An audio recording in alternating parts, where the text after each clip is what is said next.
Hello and welcome back for another exciting week, everybody, at EGF here. We are looking at some more collegiate Overwatch. Sir Waltham at it once again, this time with a little bit of change of cast. Vincent joining me this time on the other side of the desk. Vincent, hello, welcome. Hey, listen, I'm excited. Number one, to get into some Overwatch action. I know we were talking beforehand. It's been a minute for the Overwatch for me, but a game that I love, a game that I started with. So here we go. And Fairfield University and Canisius College, an interesting matchup here. What do we know about these two teams, Sir Alton? Can you bring us to it? Yeah, basically, we got a lot of information on these teams, but what I like to focus on here, Vincent, I was talking about it a little bit earlier with you, is that I just want to focus on this semester, right? Because obviously, Mhm. we're working with colleges, they have the fall semester and the spring semester. I just like focusing on the semester we're currently in, which has only been 3 weeks of collegiate play so far. Both these teams, fascinatingly enough, have not gotten a single win in their columns. So this is exciting for one of these teams, is they're going to be walking away with some points. Exactly. I love it. No, Mhm. at least one team coming away victorious today. And listen, sometimes you have a little bit of a slower start, right? It's okay. True. It happens to the best of us. And there's always an opportunity to bring things back, and that is exactly what one of these two teams is going to be looking to do today, making their way into the winners column for the first time. And so I think we could see an exciting matchup, especially because it's probably going to be relatively close considering the fact that both of these teams are 0-3 at the moment. As we take a look at the map pool, Mhm. potential to go 5 maps starting out on Ilias, though, should be a good time. Yeah, I gotta like the wide variety that you offer on Ilios. You have the ruins where you can have those long range hit scans. You have the well where a lot of CC tends to dominate, and then you have Lighthouse, which I think a little bit more traditional, a little bit more Mhm. typical, I would say. But after that, we'll be moving on to Eichenwald and Temple of Anubis, looking at the rest as they become relevant. Right. Yeah. I mean, we're guaranteed 3 of those maps today. Not quite going to necessarily have to take the rest if we have, three. First of 3 is the is what we're going to be seeing. So, interested to see number one how these teams come out, and number two, what sort of compositions we're going to be looking at. I think. For me, I just want to see fun compositions. Is Yeah. that cheating? I don't know. It's like if both teams decide that they just want to brawl it out on well, I don't have a problem with that. That should be a lot. That should be fun. I think it all depends on how you classify fun, right? Is a Pharah concussive blasting 4 people into a well fun? I think so, but I think that's a little bit up for debate. Right? Yeah. I mean, listen, I was enjoying it. I mean, as the caster, number one, just because it is interesting to watch, and number two, somebody is having a great time that far in particular, right? Nonetheless, I think that we, regardless of what we see, it should be interesting because I tend to find, particularly in the collegiate area, that teams just kind of have their strategies and they roll with them. They don't. I oftentimes tend to try and work off necessarily what the meta looks like, or tend to necessarily work off what the opposing team is running. They might make adjustments after the fact, after map 1 or map 2, but it's generally speaking a clash of styles, and it's whoever's has the stronger style that they practice more or practice better going to be coming out victorious. And that's what's always I find very interesting about collegiate Overwatch in particular. Yeah, I mean, you definitely have a point there. These teams, they're not as locked into the meta as some of those higher tier teams where you need to get every single ounce of, compositional advantage you can over your team. Sometimes your team just has a little bit more in the mechanical skill, a little bit more in the game sense skill, perhaps. It allows you to lean in other ways. I definitely have to agree with you on that one, Vincent.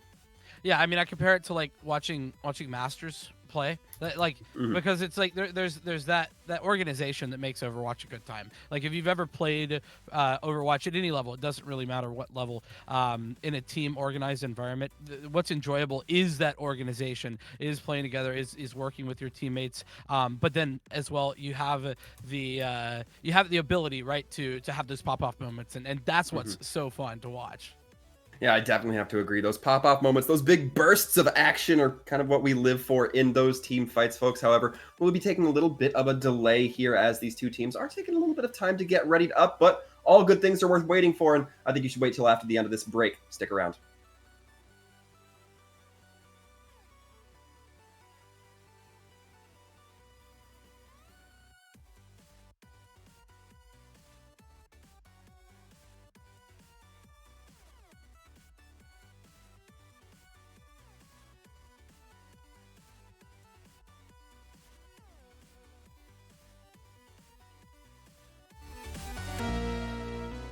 And just like that, we are back on the other end of this break, finally sounding, Vincent, like we're ready to get going between Fairfield and Canisius. And again, we were talking about the scorelines, we were talking about kind of the mentalities of, what are going to separate these teams here. But do you think there's anything that these teams should focus in particular as we look to head towards that first map?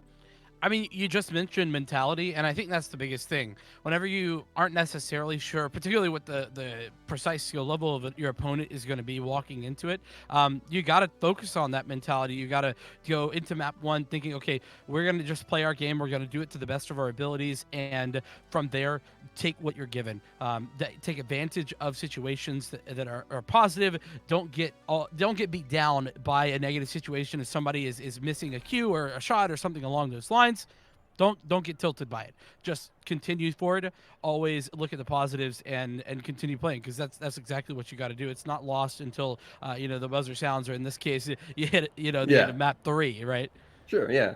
Definitely have to agree here, as now we are going to be hopping on to Ilios. It looks like we're going to be going off to the well side of things, so very exciting. Ready to see the environments kind of come into effect here.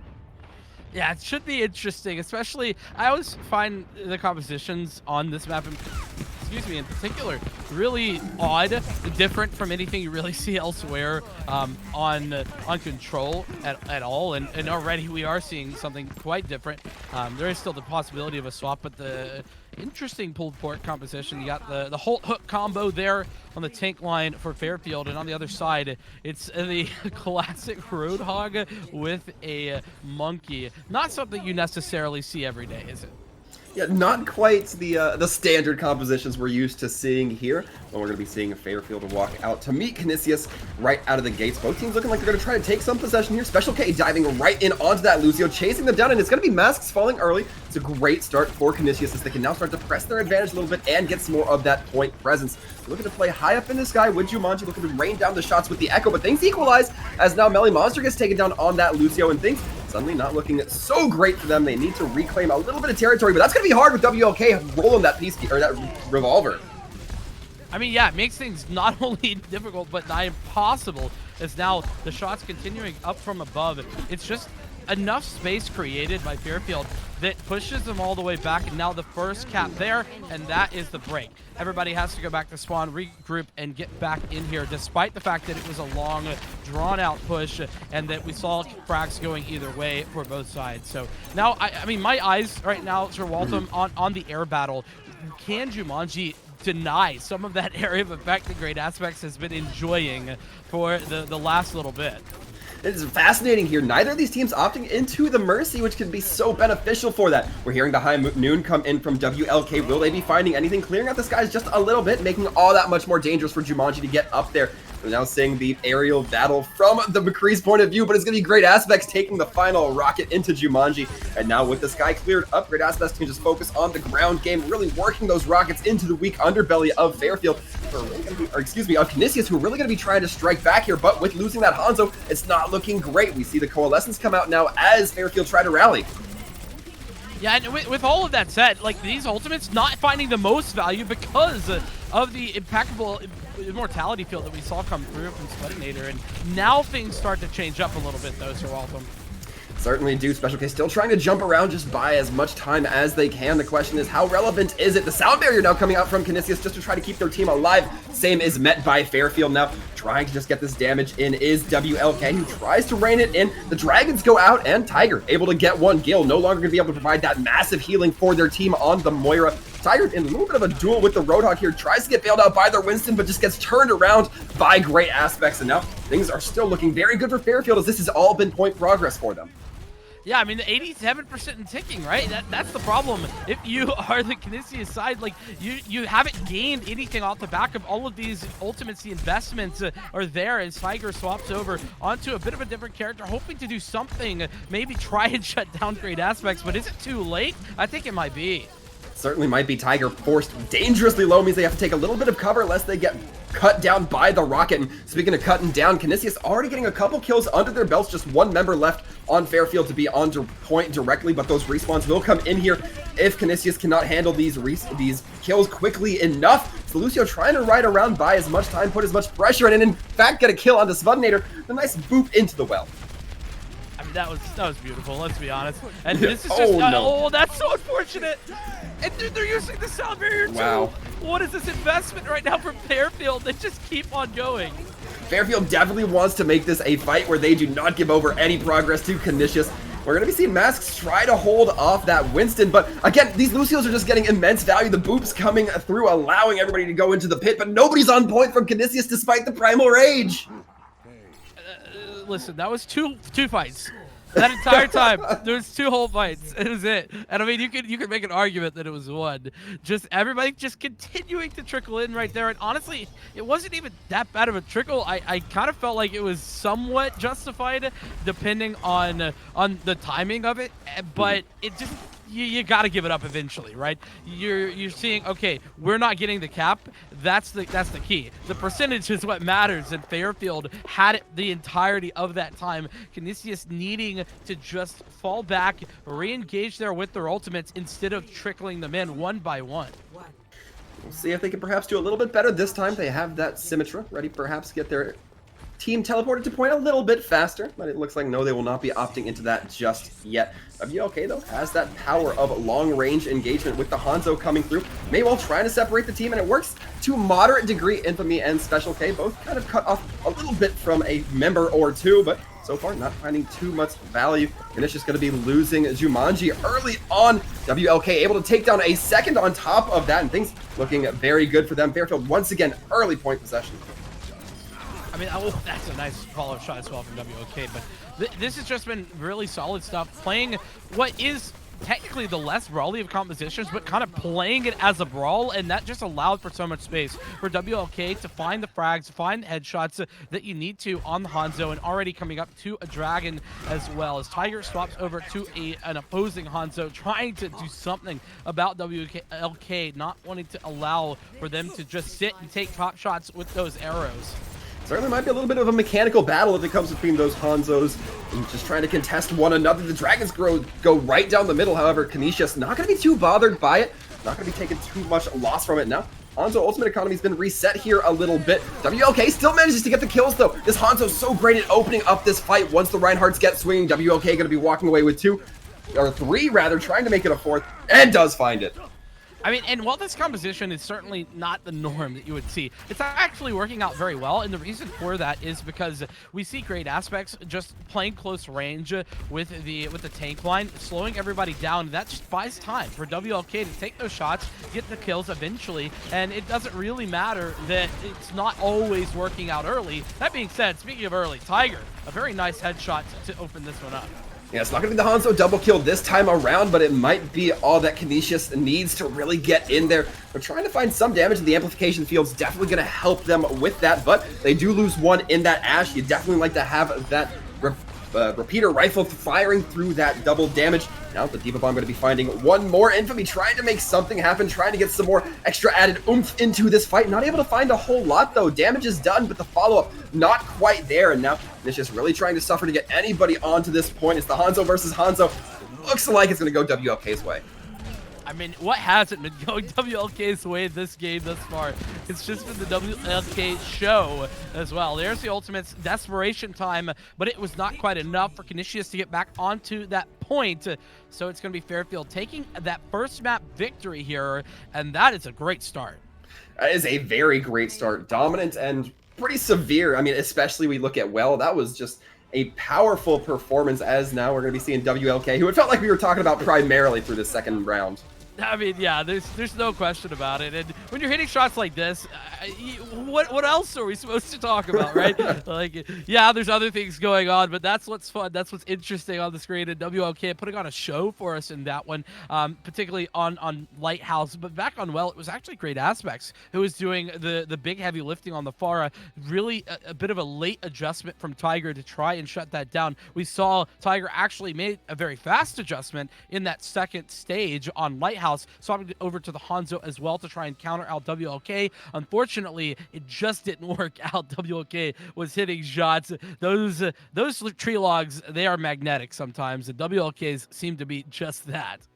Yeah, and you talked about it for well, and that's kind of where I want to focus here, Vincent. We saw the Pharah come out a lot, and as now we know that our next map is going to be Eichenwald, there's potential for that to come out again. If you're Canisius, how do you kind of keep that in your mind and cope with it? Well, I mean, I think if you're playing, I don't know who's starting on defense to be fair, but if you start on defense, I think you have to come out with something to answer a potential Pharah. That's just the reality of the situation. To be fair, I think you probably should have something to deal with a flying character because of how Echo is right now. Anyway, you can make an argument for it at the very least. That being said, if you don't do that, then you need to have a very coherent composition that works together well and essentially just zones out the Pharah by winning the ground battle first, whether that be in a very fast-paced style with a brawl composition or with a very split dive composition. Lots of different ways to dislodge it, but you have to have a plan in place. That's the key, Sir Waltham, is that plan and then trying to execute on it. I definitely have to agree. And hopefully these teams came prepared because it doesn't look like this is going to be an exactly easy team, especially for Canisius. I definitely think they have a little bit of their work cut out for them. But I like to say that nothing's ever quite out of the woodworks until the scores are done and dusted, as we can see here. As I mentioned, Eichenwald going to be the next map that we do see. And then, as necessary, Temple of Anubis, Rialto, and Busan that I didn't get to mention before.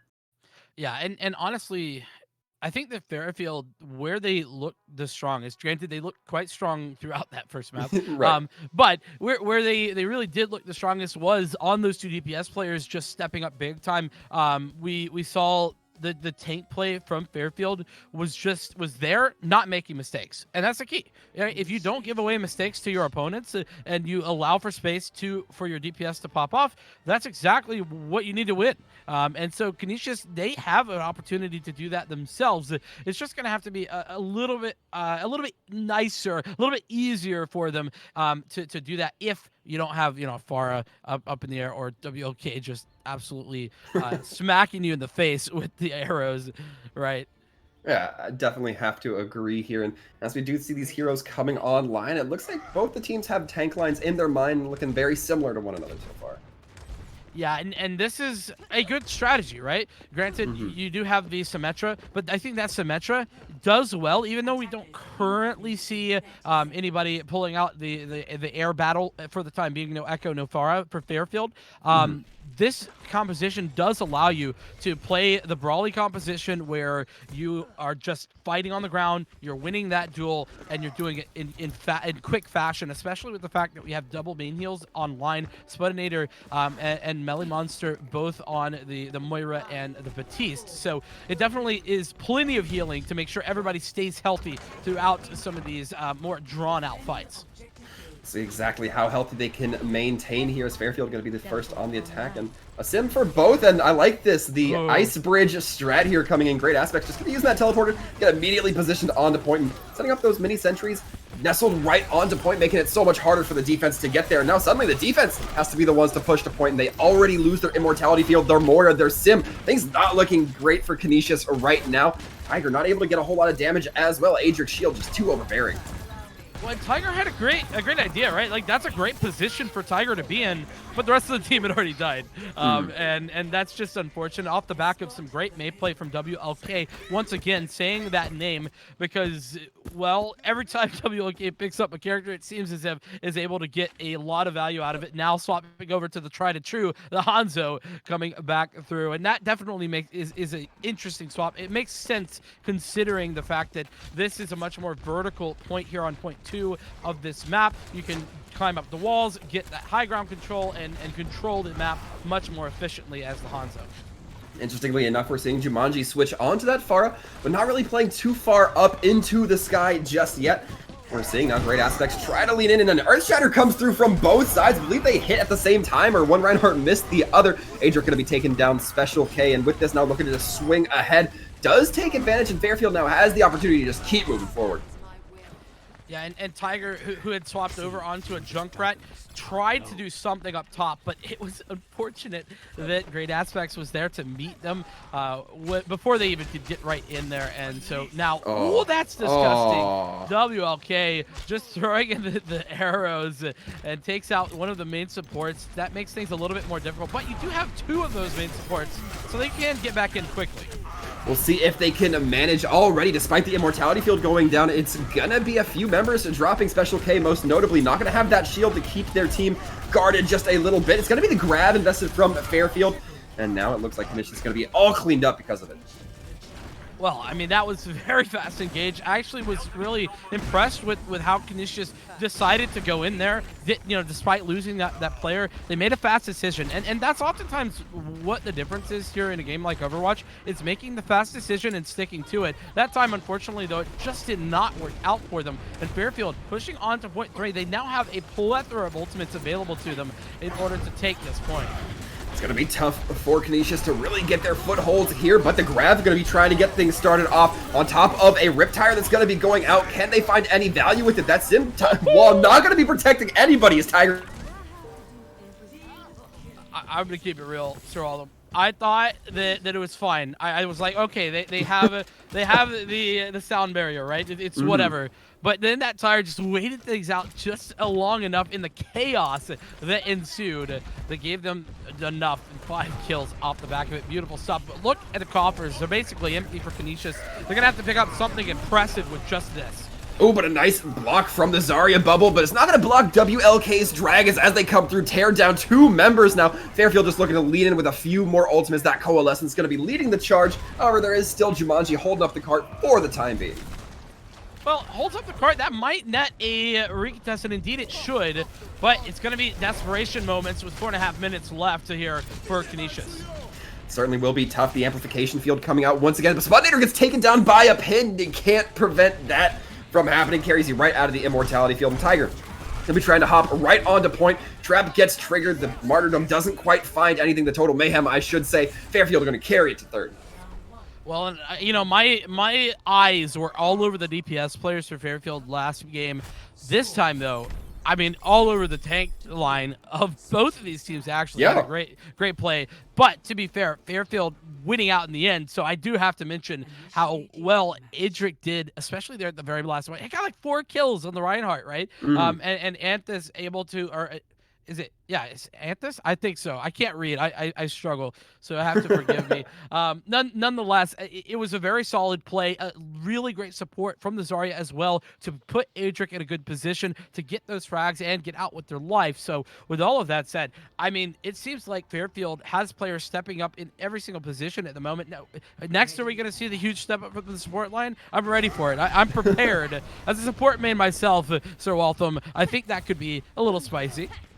We'll just have to keep finding out here. We do have the second round here on Icon Evolved, and Canisius have a task ahead of them if they want to match time for Fairfield.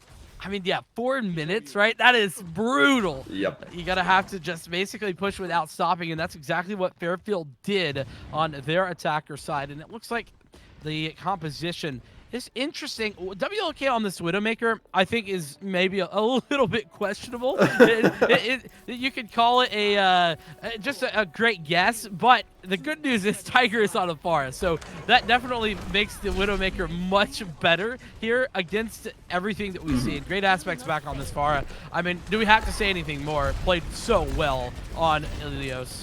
We'll call it a confidence move, and then Vincent, as now we see Tiger taking to the skies, trying to land that damage behind the Reinhardt shield, but Adric backing up just enough to allow that shield to get most coverage over their team, and Fairfield takes a bunch of damage, but has that immortality field, has the ability to rotate around this geometry. They're doing so excellently so far, but that gives Canisius a little bit more opportunity to move themselves ahead, regain a little bit of their resources as well. It's gonna be hard to take this Pharah down, especially with a lot of the focus. WLK not quite able to connect, and nothing's really breaking from either side of these teams just yet. No members have been lost. Adric gets pulled out, or stunned out rather, it looks, and the Earthshatter comes in. Doesn't really seem to net a whole lot, and then Special K returns fire. This time manages to find 2. It's kills going back and forth right now, Vincent, but it looks like things might be a little bit better once the respawn advantage sets in.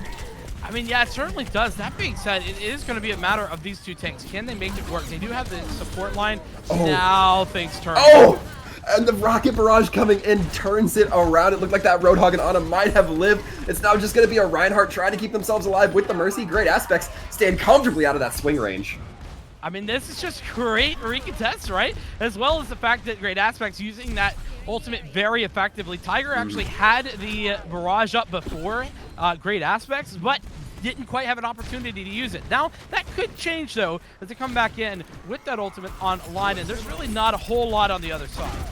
We do see that amplification field come out from Fairfield, and not really going to be able to apply a whole lot as Canisius is going to be rotating around, or at least the Pharah will. Going to be dropping the Rocket Barrage, takes down the Baptiste, takes down the Zarya. Reinhardt's shield is broken to shatters, as now we will look to see Canisius get a little bit more progress as we see WLK just going to be throwing themselves. Yeah, I mean, listen, you don't have much to do over there. You're not going to be 1v6ing as a Widowmaker. You are not Pine. Rest in peace. But yeah, definitely, like he's dead. He's just not playing, okay? Just to be clear.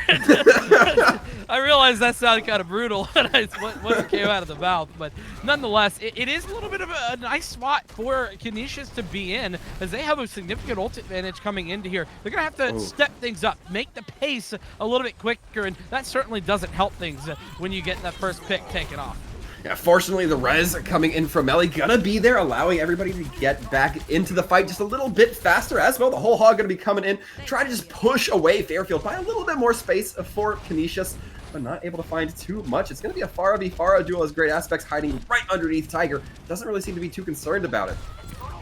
They're just hanging out. They're having a good time in the air, right? Yeah. Now they turn it away, as this is gonna be the re-engage. Looks like it's going to be tough. Again, it looks like Tiger's trying to land those shots, but just can't quite find Great Aspects. And because of that, Great Aspects able to get two, make it almost a third kill. The Mercy going to be brought down. And with that, it has to be the regroup from Canisius. Well, and I talked about a potential strategy of dealing with the Pharah, specifically dealing with Great Aspects, right? As just ignore the Pharah and win the ground fight. That's kind of what happened there for Fairfield. They just ignored the Pharah, won the ground fight, and then Great Aspects, after winning the Pharah duel on their own, came in and cleaned everything up once everybody was knocked on their back foot with the Earth Shatter. So just a great adjustment right there from Fairfield to pick things up. And now both teams a little bit low ultimate-wise. It's just really going to be the Graviton Surge, and potentially Great Aspects could find something with the Barrage. But I mean, that is oftentimes a press Q to die ultimate. Let's be real. We'll see if that's the case this time, as WLK maintaining this high ground and maintaining a little bit of dominance as well, getting 2 kills, helping Great Aspects to get 2 of their own, firing out some rockets. Not going to find anything, but the damage is already done. I mean, let's be honest, right? You don't really need ultimates if you just shoot them in the head first. And that's exactly what WLK did and made it look very simple. So now quite a few of those tools available to Fairfield. That being said, it does go the both ways, right? Infamy coming up on a whole hog and Special K with an Earth Shatter as well. So this could be a bit spicy. Just about 2 minutes left on this clock. Oh, yeah, it's going to be Special K charging and bobbling WLK, and going for the Earth Shatter that gets absolutely blocked. It's going to be an unfortunate opportunity there, but Spudnator looking to bring this back by the investment of the Nano Boost onto the Reinhardt. Special K swinging heavy, puts the Pharah in a corner. Now looks to lead this charge once again, charging in the most literal fashion into the Moira, and now just looking to hold, get the card a little bit more progress. Listen, you'll hear it often, and I will repeat it here. It's always the team who is the most aggressive that wins, and that's exactly what happened for Canisius. And now seeing the re-engage, somebody trying to stall out the cart, and it looks like it's going to be the Lucio, the Pharah as well, but she has to stay on the ground for that to be the case. And it's Adrian coming in with another Earth Shatter, dangerously low, but manages to take down Melly Monster. That means Rez no longer on the field. It's going to be a Sleep Dart onto the Pharah, and then another return Barrage. Tiger, however, has to reposition, otherwise they get focused down by Great Aspects, and this is coming down to bare numbers here, Vincent. Yeah, but remember, they have the spawn advantage here at this Fairfield, so they can, as long as they keep sitting on this cart, they can continue coming through and slowly bleed things away, and that's exactly what has happened. So Canisius College, despite the fact that they look to be in control of that, and I would say won that fight, they end up losing it nonetheless by by depth of the spawn being in the wrong area, unfortunately for them. So now they've got to run back in here, have a lot of ultimates, so to contend with 4 of them, in fact. But, oh, WLK, don't do them dirty like this. Oh, WLK on that high ground might be looking for it, but it looks like the pressure already being put a little too forward into the cart. Not quite sure exactly what they intend to find, but Special K going to be finding masks either way, intended or not. WLK takes down Jumanji with the tac visor, but there's only so much a soldier can do. He's trying to run away, but the electrified Zarya finds him regardless. 15 seconds left, and it doesn't look like anybody from Fairfield can contest too much. That is a terrifying sight. If you if you're just you're rolling in there, you're like you're WLK, you're just trying to use your tag visor. You're like, hey, yeah, I have a nice little aimbot, right? And then there's just electrified Zarya, nano boosted to smithereens and infamy as well as high energy, and you're just like, okay, well, I'm dead. That's it. It was over. You know, but we do see some adjustments. The DPS for Fairfield both swapping, playing basically as Raleigh as it gets here.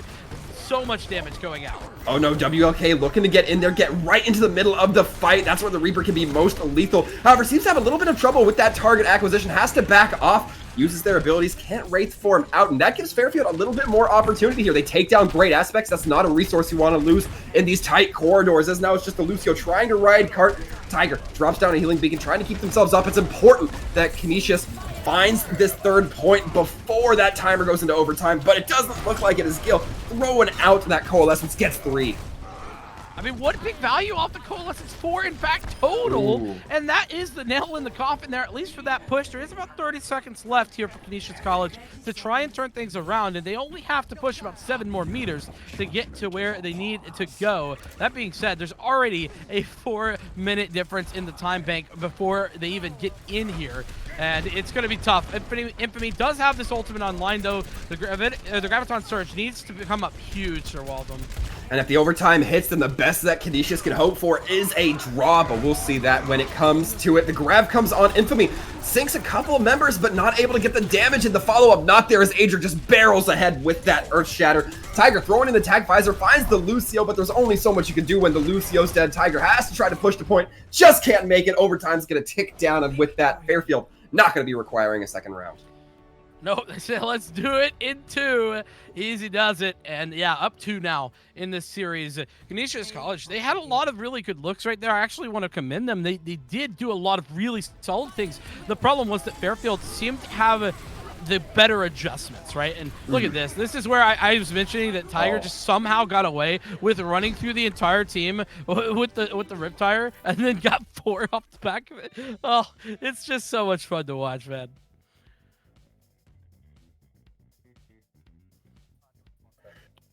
Yeah, it does. That Junkrat tire, I believe you were talking about, Vincent, definitely catches some people off guard. Sometimes you just get so overwhelmed, you don't hear the sound cues, you don't see the visual cues of the sparks flying everywhere. Sometimes it just gets the better of you, and it wasn't enough, unfortunately, to save Canisius, but, you know, still a couple more games to go. Yeah, I mean, and that's just it, right? Whenever there's so much visual clutter going on, especially in the Graviton Surge, it just happens sometimes. And like you said, potentially 1 game to go here for Fairfield if they are taking it in 3, but it is going to be a question mark for me. Canisius College, they had some great plays, particularly on that Junkrat, and you know what is very good for Junkrat? That's Temple of Anubis. That's the next map that we are going to be going to. So, Sir Waldem, I think there is an opportunity for Canisius College to bring things back and potentially pull out a reverse sweep. Yeah, you bring some very good points here, Vincent, especially considering that we're going to be taking a brief little break. That'll give Canisius a little bit of time to kind of reset their minds, rethink what they want to do, you know, come up with some of those plans that when they set them up looked pretty good. But, folks, we're going to find that out when we get back here, so stick around. You won't want to miss it. Hello and welcome back, everybody, to our third and perhaps final map here of Canisius versus Fairfield University. Sir Waltham and Vincent ready to bring you all the action, no matter whether it's 3 games, 5 games, 15 games, even though that's not going to happen. Right. I mean, look, if we had a 15-game series, honestly, I think that would be some sort of world record, and I wouldn't even be mad. All that being said, yeah, not going to happen as we are moving into Game 3. Temple of Anubis, the map we're heading to, and honestly, one of my favorite, at least to watch, maps when it comes to the Salt game mode. That involves Sky, at least for me. But all that being said, beyond my favorite maps, we are going to be seeing the potential, I think, for Canisius to pick things up, to change things around. They are starting here defensively as well. So, like I said, the Junkrat potential, I think, strong. Definitely is strong here, though we have seen, honestly, Tiger play a whole lot of different heroes. So, for me, I'm not 100% sure what we will see from them.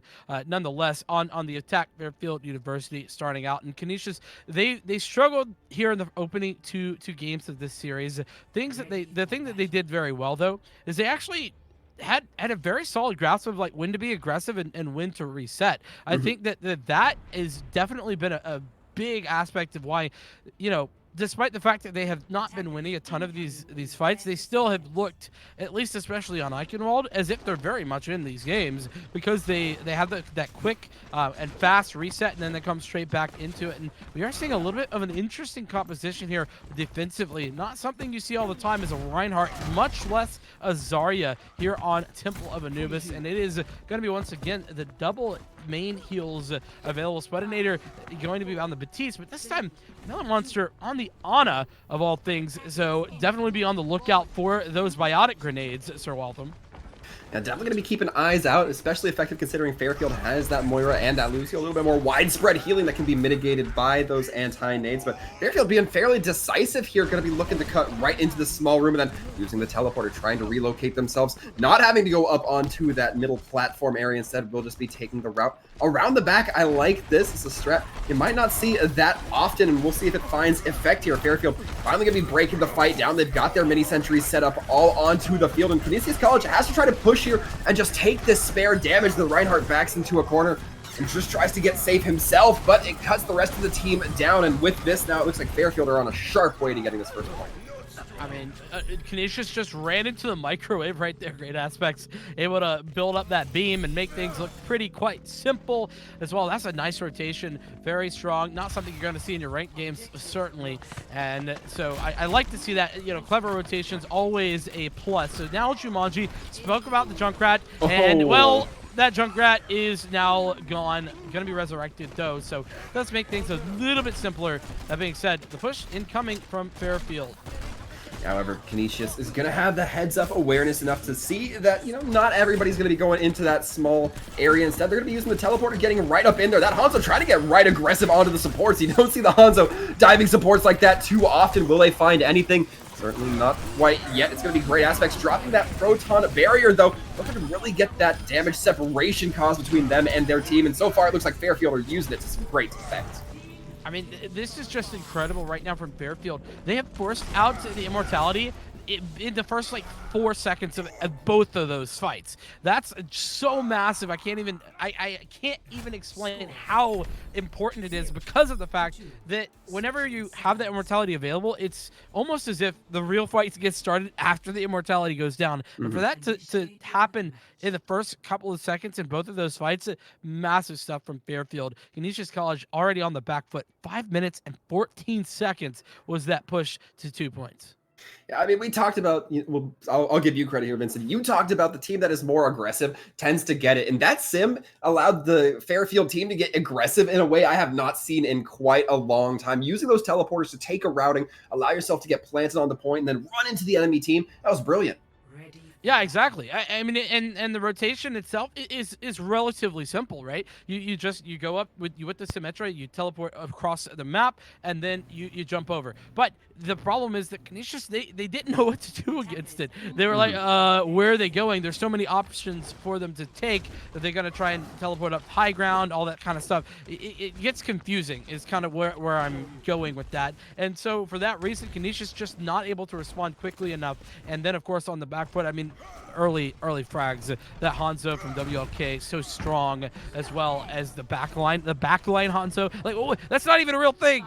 but it happened. But it happened. The WLK made it work. It certainly did, and it looks like we'll be trying to make it work again, as that Hanzo going to be coming out on the defense, and great aspect's going to be utilizing the Junkrat on this first point this time around. Jumanji looking to get that long distance damage themselves with that Ashe. The question is, will they remain to find anything? Immortality out early again from Spudinator. We talked about that a little bit earlier, Vincent. Might be a little bit of a faux pas if Fairfield can really capitalize upon it, but so far does not seem like they're going to be too aggressive, and Jumanji will be taken down by masks. That consistent damage from the Baptiste can just be overwhelming, and now it looks like Fairfield are just slowly starting to cave in on Canisius. They're fine if this fight takes a little bit longer. Yeah, and I mean, as soon as your first couple of players start to go down, it really is just a matter of time there for Canisius. And here we are. I mean, this is where the Junkrat looks so very strong. This is why I suggested that we could potentially be seeing it here. Unfortunately, Canisius not going to be taking that one, but Fairfield very much ready for it. And Great Aspects already approaching a Riptire. That being said, I will give credit. Special K already has a... Oh my goodness, WLK, please stop blowing my mind. That's beautiful. You're going to have to wait another 10-15 seconds for that player to get back. But I wanted to give credit where credit is due. Special K already does have that Earth Shatter online, so could potentially open things up with that, but not if WLK just keeps getting shots. The headshots are there. Oh, yeah, WLK seems to be performing excellently as ever here. It's going to be the Riptire trying to go out, but this time Great Aspects not able to find anything with it. Gets swung down, shot down by Spudinator and company. Great Aspects takes down Special K as they get bobbled up into the air, and now we're going to be looking a little bit grim for the attacking Canisius College as it looks like Tiger get caught in the small room and punished.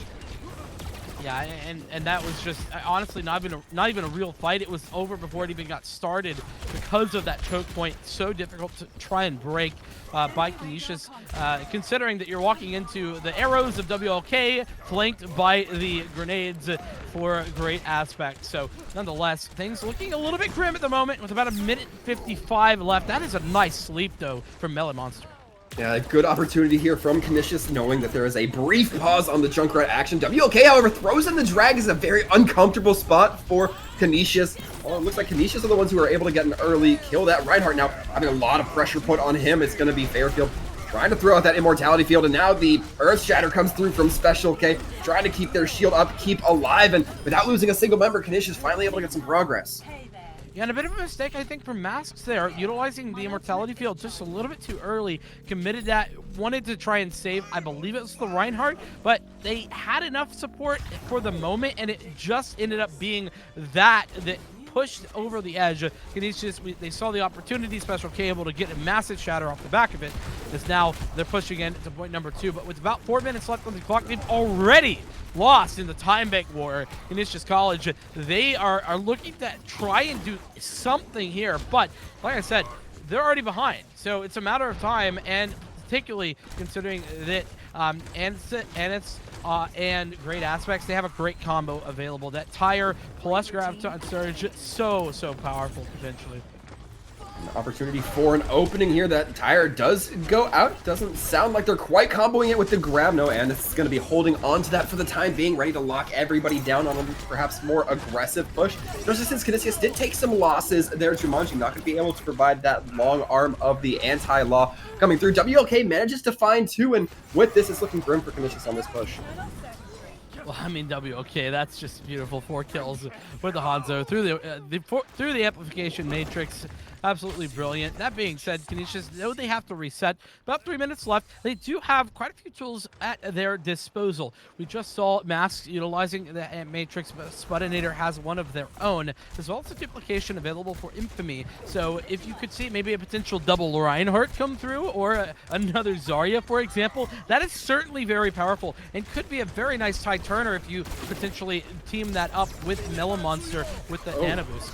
An interesting amplification field, but it's one that Canisius can take advantage of as they do just allow their team to get in there. Infamy going to be going for a pin onto Great Aspects, getting an early Earth Shatter, trying to swing for a second one, does get it, pops it off, throws it right onto the Moira, but in the meantime, the Hanzo's taking down 3 with the Dragons. It's looking rather grim. Not a lot of progress can be made from this attacking team, none in fact. Oh man, that is a beautiful grab dragon combo, to be honest, on the side. I mean, it was just literally an afterthought, it seemed, for Fairfield. They were just like, oh yeah, do the thing, let's do that now. And they pick up 3 or 4 kills. I don't even recall. That's how much to the side of the main fight that was happening. So now Canisius College, they used all of their ultimates there. They have nothing online. Jumanji the closest coming up onto the Bob, and Tiger close behind, but that means things are going to look a little bit dicey here, particularly if Adric can just convert off the back of this Earth Shatter and put him back to spawn with about a minute 40. We're talking about Jumanji being close to that Bob, not going to be able to build up anything, nor will they get any progress towards Trance other than that passive tick up. Given that the depths come through, WLK just keeps these lanes so oppressive, and now the amplification field going to be doing that as well. Another headshot on the Tiger. That one's going to be dealing some damage, but it's doubled. WLK, I don't even think he saw that player. Not gonna lie, like it was just through the air matrix in the general direction and happened to hit that shot. But I think you can add up all the time that WLK has created for this Fairfield University side, and it would be probably approaching 3 minutes. Just in opening picks and forcing the opponents to fall back and have to reset before the fight even happens. Now we'll see. Canisius going to be looking for an initial kill, and they do get it onto Anith. That Zarya no longer a factor in this fight. Bob going to be launched out, sent onto point. Now there's going to be a point presence here for Canisius. Either way, takes down the Reinhardt, and WLK throwing out those dragons, does find the one, but Bob finding a lot more this time around. WLK, however, wrapping around, able to take the shots onto the Ashe, onto the Zenyatta, but the kills have to come in quick here from this attacking team, otherwise the respawns are gonna come in. This is the pin. Special K gets stunned out, and with this now, it's looking like Fairfield managed to make a recovery. I mean, it's just the desperation plays, and they're working out massively. Infamy looking as if they're the last left alive. It's just 15 seconds now left on this clock, Sir Waltham. That is amazing here. The recovery, the resilience that comes through from Fairfield. It's going to be a tough time for Canisius to get through. They're going to have to try to send Tiger in on that Wrecking Ball to get a last-minute touch. Sputinator taken down early. Nobody can touch. And with that, Fairfield wins here on a pretty convincing Anubis. Yeah, and I mean, it might be the most convincing of the maps we have seen of the three. Ilios was certainly that, but not quite to this extent. And WLK, I mean, what more can you ask for your Hanzo player? What a huge clutch. You know, late here, this is where it looked pretty grim. And he's just like, yeah, I'll take, you know, a couple with the Grab Dragon combo. Easy does it. 4 of those, in fact. And so walking away. By the way, 58% kill participation. We saw that card just before we moved to our beautiful faces as we return to the desk. But, I mean, that is a solid percentage of those frags going the way of WLK in this matchup. And Fairfield just looked so good teamwork-wise. They were stepping up individually. They were stepping up. It just felt as if Canisius, they couldn't figure out enough answers. Like, they were making adjustments, but it wasn't enough of those. Yeah, unfortunately, sometimes it comes down to the team that could be a little bit more flexible. And you talk about that team cohesion here, Vincent. But ironically enough, I think we saw the one instance in that play of the game with the grab setting up for the Dragons where it was WLK relying on their teammates a little bit more than the soloistic headshots we saw just getting pierced through the opposing team's skulls.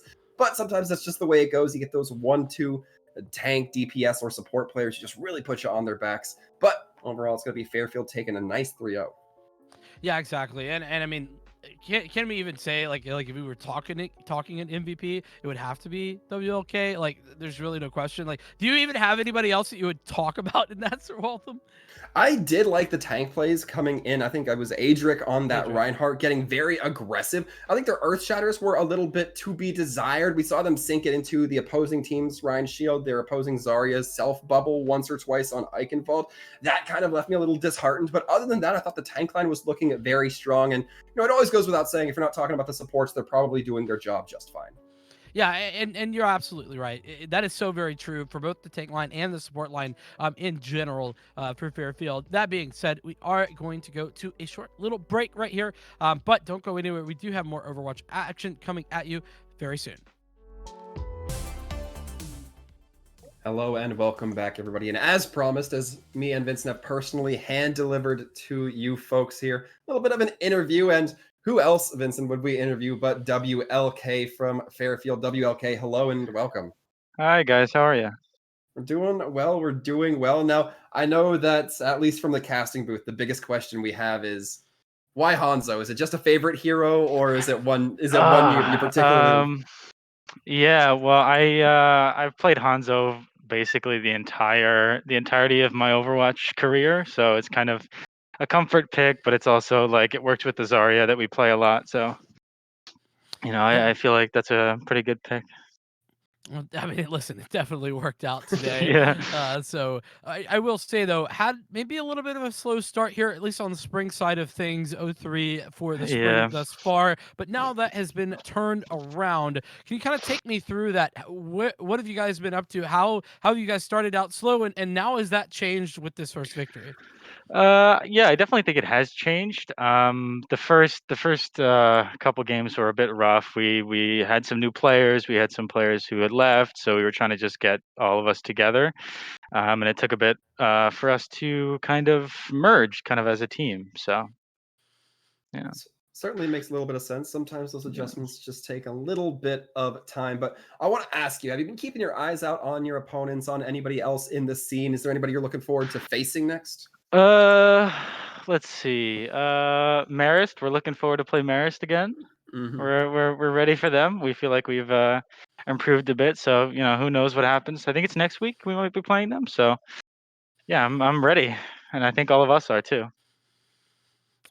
Well, going from the future, let me bring you back to the past just for just a moment. What sort of prep did you guys do going into this week? What was the preparation looking like to go up against Canisius? So basically, we played a lot of comp together because I feel like that's the best. Without being in a private match and just doing drills and stuff. But we played out of the comp. We did play Canisius last split, so we kind of knew what they were going to run and Mhm. what they were going to try and do to beat us. And I guess we kind of played around that.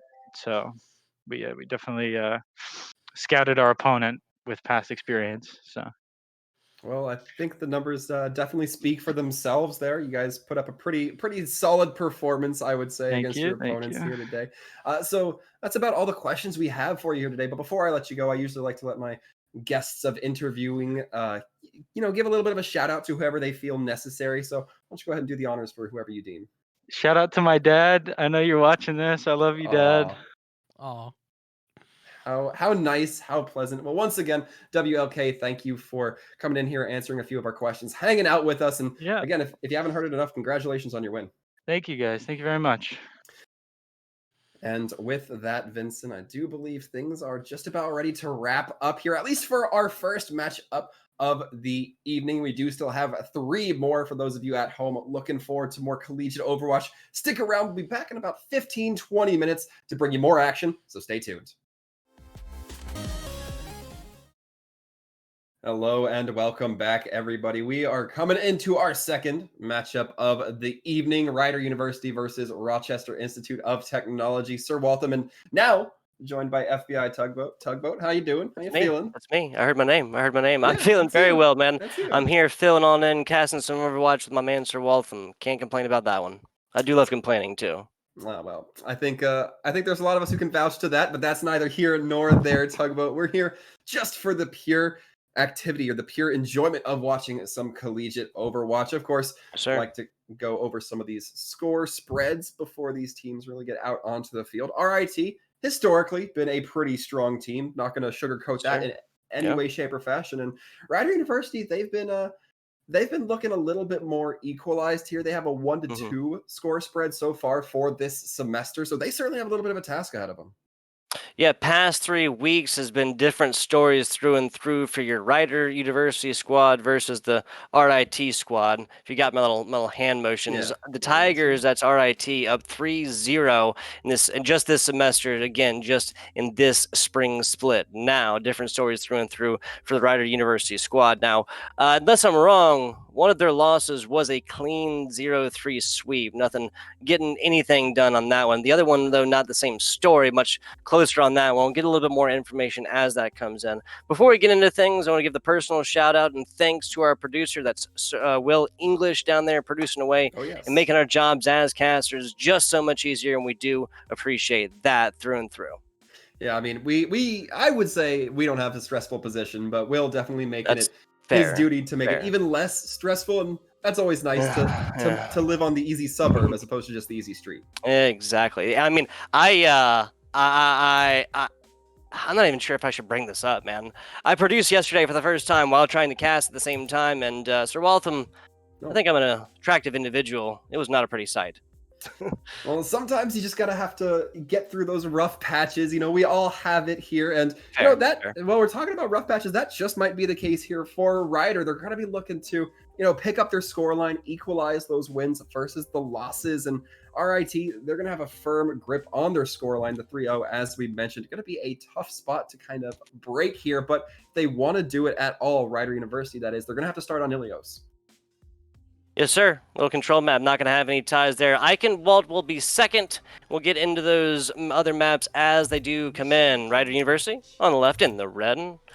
Rochester Institute of Technology, henceforth referred to as RIT for convenience. Yes. On the right, in the orange, that's Essel, Chocoman, Blue Jay, Actual, ZP, Link, and the Wisp.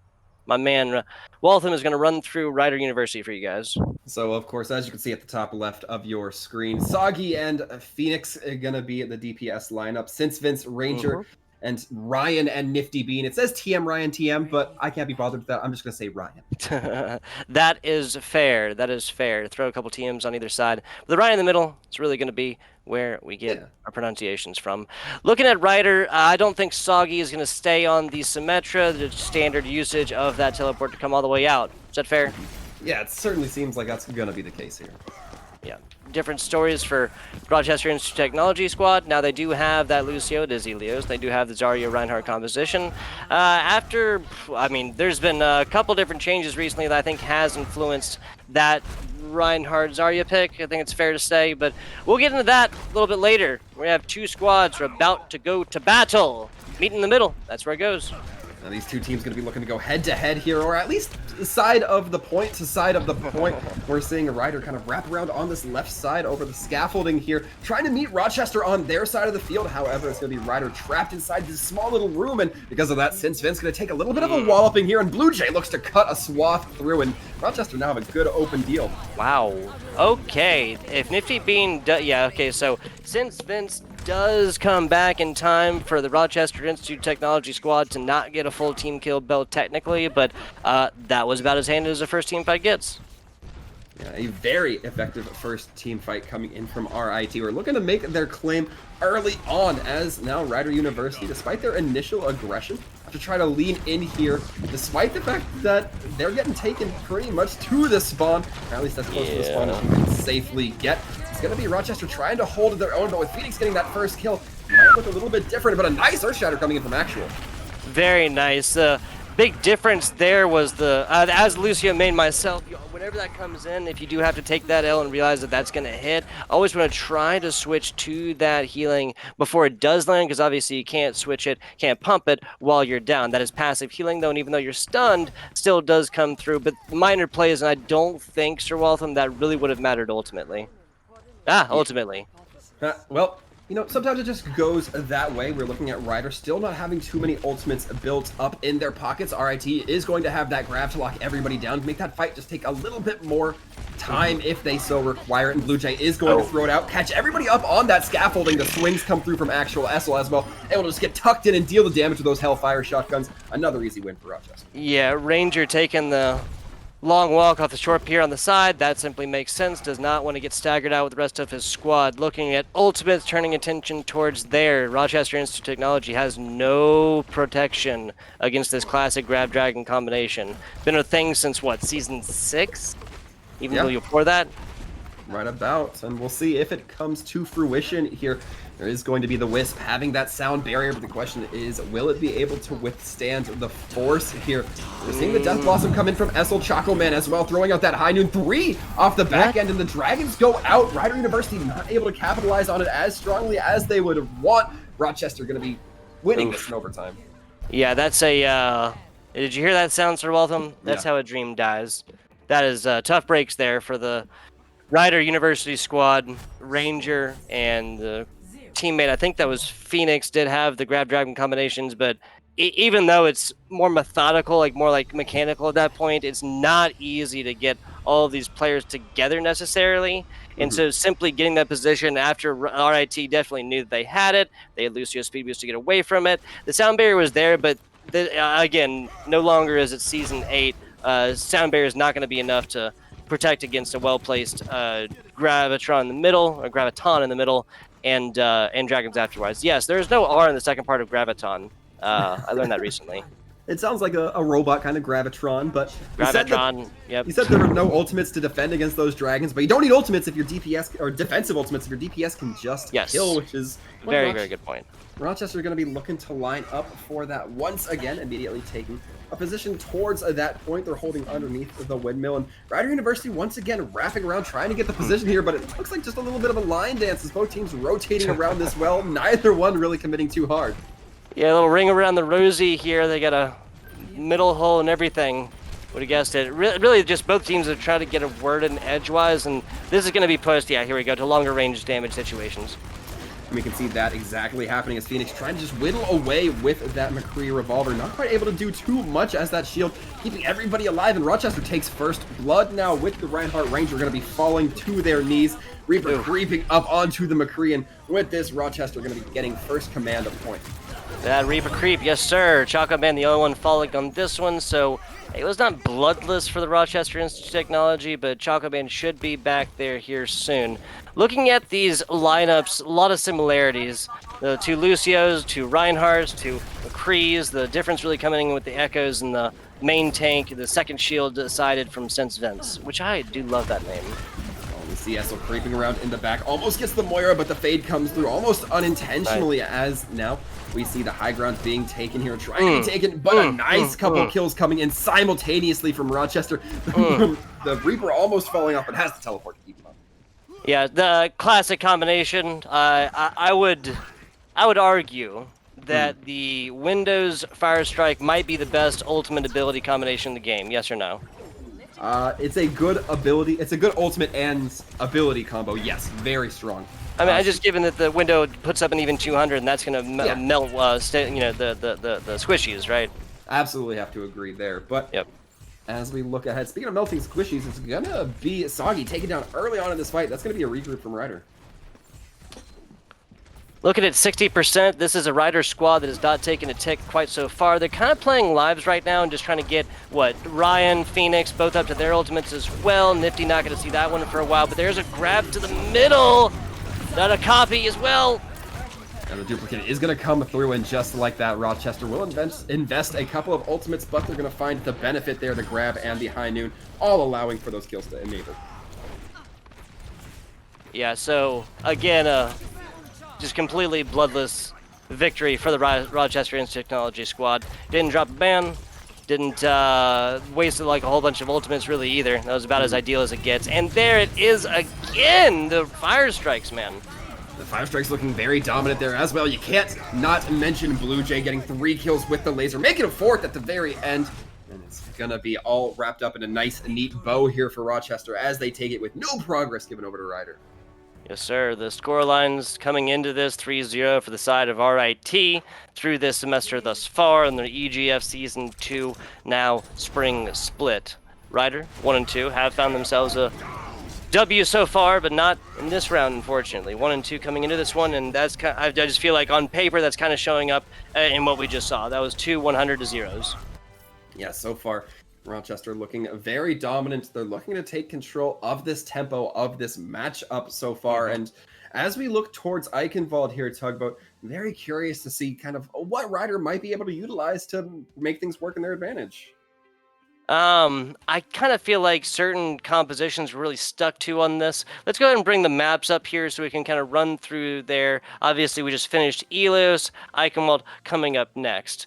Wholesale different match, wholesale different map, wholesale different game mode. Temple of Anubis will be number 3, Rialto is map number 4. If we get there, Busan will be the tiebreaker if we go all the way down to map number 5. Now, what I like, and unbiased, even though Lucio main here, I'll give you that one. But I like the Lucio and the really fast, hard, and kind of brawly comp that we saw. But the nation there from Ryder just didn't really show that head very often. It was enough, and it was often enough, and it was well coordinated enough to show that they know what they're doing. Just the execution, the coordination of which is just a different story. It's the definition of easier said than done. There were so many more times that RIT just simply found themselves at a slight advantage that they just played at that point. A perfect example, I feel like it was the very beginning of our second Elios map. Both teams kind of coming out sort of like feeling each other out and go for the ring around the rosy action for quite a while. At the end of the day, Rochester not only came out on top with all but a team kill, but probably started doubling up, at least on average, ultimate progression wise. And that's really where that game started to break away from Ryder's possibility of taking that one down. Yeah, and if I'm giving a little bit of credit to Ryder, I did like the aggression we saw them come out with at the beginning of both those maps. We saw them basically take the space they wanted. It's just that Rochester was able to fight them off of it or catch them in an disadvantageous rotation a little bit better. I think that that's going to serve them a lot more as we now look towards those objective-based maps and not the ones that are so control point-esque. Yeah, I'm with that. We will now be moving into obviously our maps and game modes where ties are possible, not on control. That was our game number 1. So I would love to see plenty of extra Overwatch, but just reporting the weather here, just based on what we saw and on paper, RIT really does have a lot of momentum behind them. Now, the wholesale change to Eichenwald, game mode, map-wise, everything else, is offering a really solid opportunity for Ryder to get that done. But I think that either RIT is going to have to switch to a composition that they're not as comfortable on, which at this point is kind of like, don't fix it if it ain't broke. That's what we say down here, right? Yeah. But Ryder, and so either Ryder will stick with what they were doing, and RIT is going to shift to something they're not so comfortable with, or Ryder is going to have to kind of come through with some more wholesale switches. If that's a full dive, I'm not against it. I love seeing Tracer in the meta now. I love seeing these monkeys jumping around. I love seeing divas going around and getting what they do done. I love it. Yeah, a lot of things to definitely enjoy about watching these games, even if you're not seeing as high a scoreline on Ryder as you might prefer if you're a fan. But we talk about Eichenwald, and one of the things that's always brewing in my mind here, Tugboat, and this is because of the games that came before this, I always like the possibility of any map that enables that high-flying, rocket shooting queen just coming in. I think that's a strong possibility on Eichenwald, particularly for those first and second points, just because of the verticality. Yeah, absolutely. Now, verticality is a word that I used for a year or so, and I never thought it. I every time I'd say it, I kind of, hush, Tugboat. It's not an actual word. It doesn't sound like a real word, but I swear it is. And it's exactly what it sounds like. It is the definition of where, how somebody is positioned vertically to something else. Can't agree with you more there. Big brain Sir Waltham coming through, showing it really knows what he's talking about, and I do appreciate that because you're 100% right. Here, where we're at camera angle-wise, is not going to be that big a deal, but immediately before this, point number 1, Farah's all day. You get a little bit farther to kind of where we're getting at camera angle-wise over towards Bridge. That's where Farah lives and others die. You take her inside after that, no fly zone. Not going to happen so easily, Sir Waltham.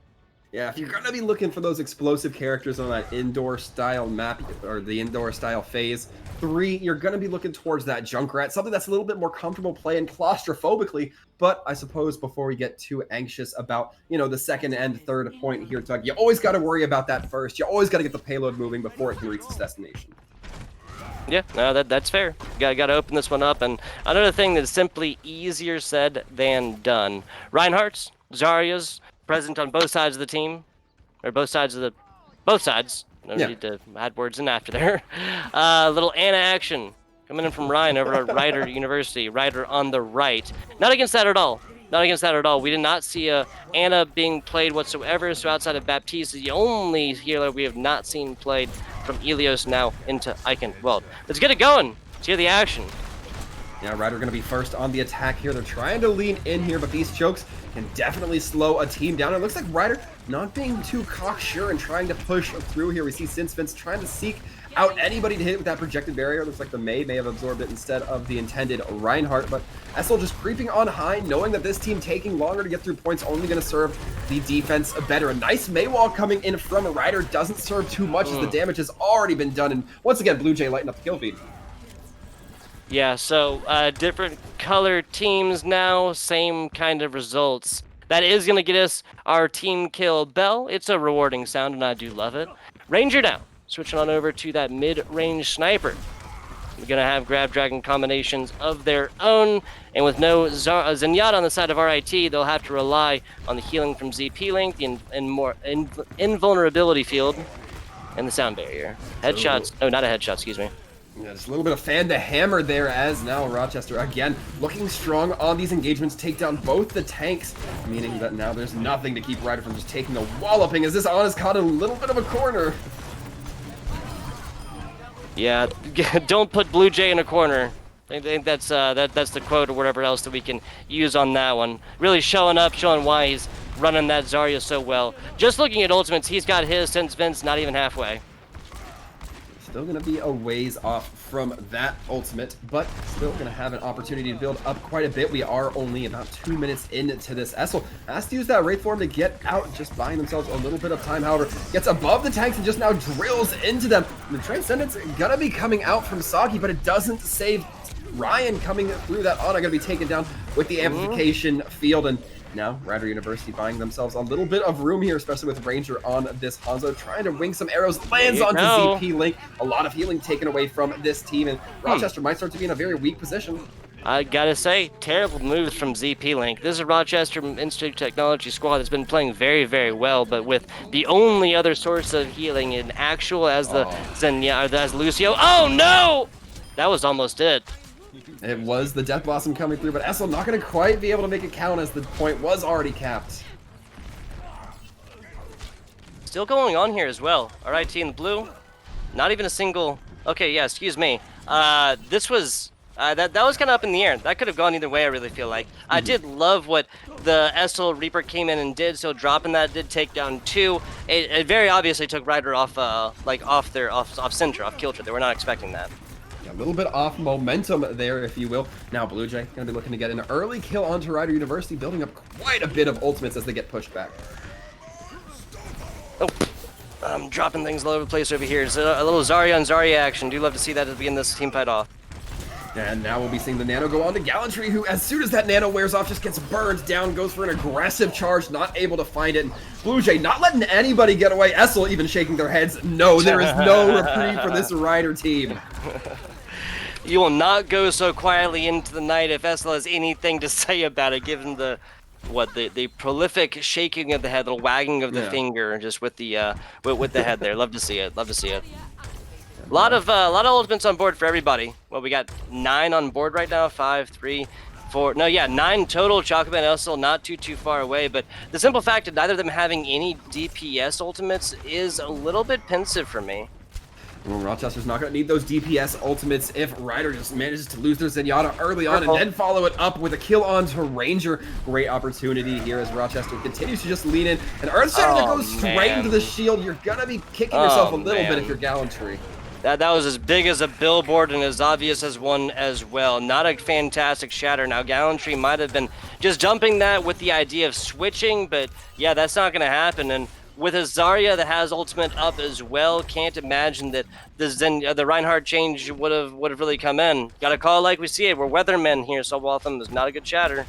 Absolutely. If you're looking at the positives, though, for Ryder, Gallantry going to be able to swing into that grab if they go for it. Finally, Ryder starting to wise up a little bit, catching Essel out in that corner. It's going to do them some good as they take down the kill. Link FD, though, dropping the Earth Shatter. Going to be getting 4 on their back. Since throws out the grab, but there's nobody to follow up.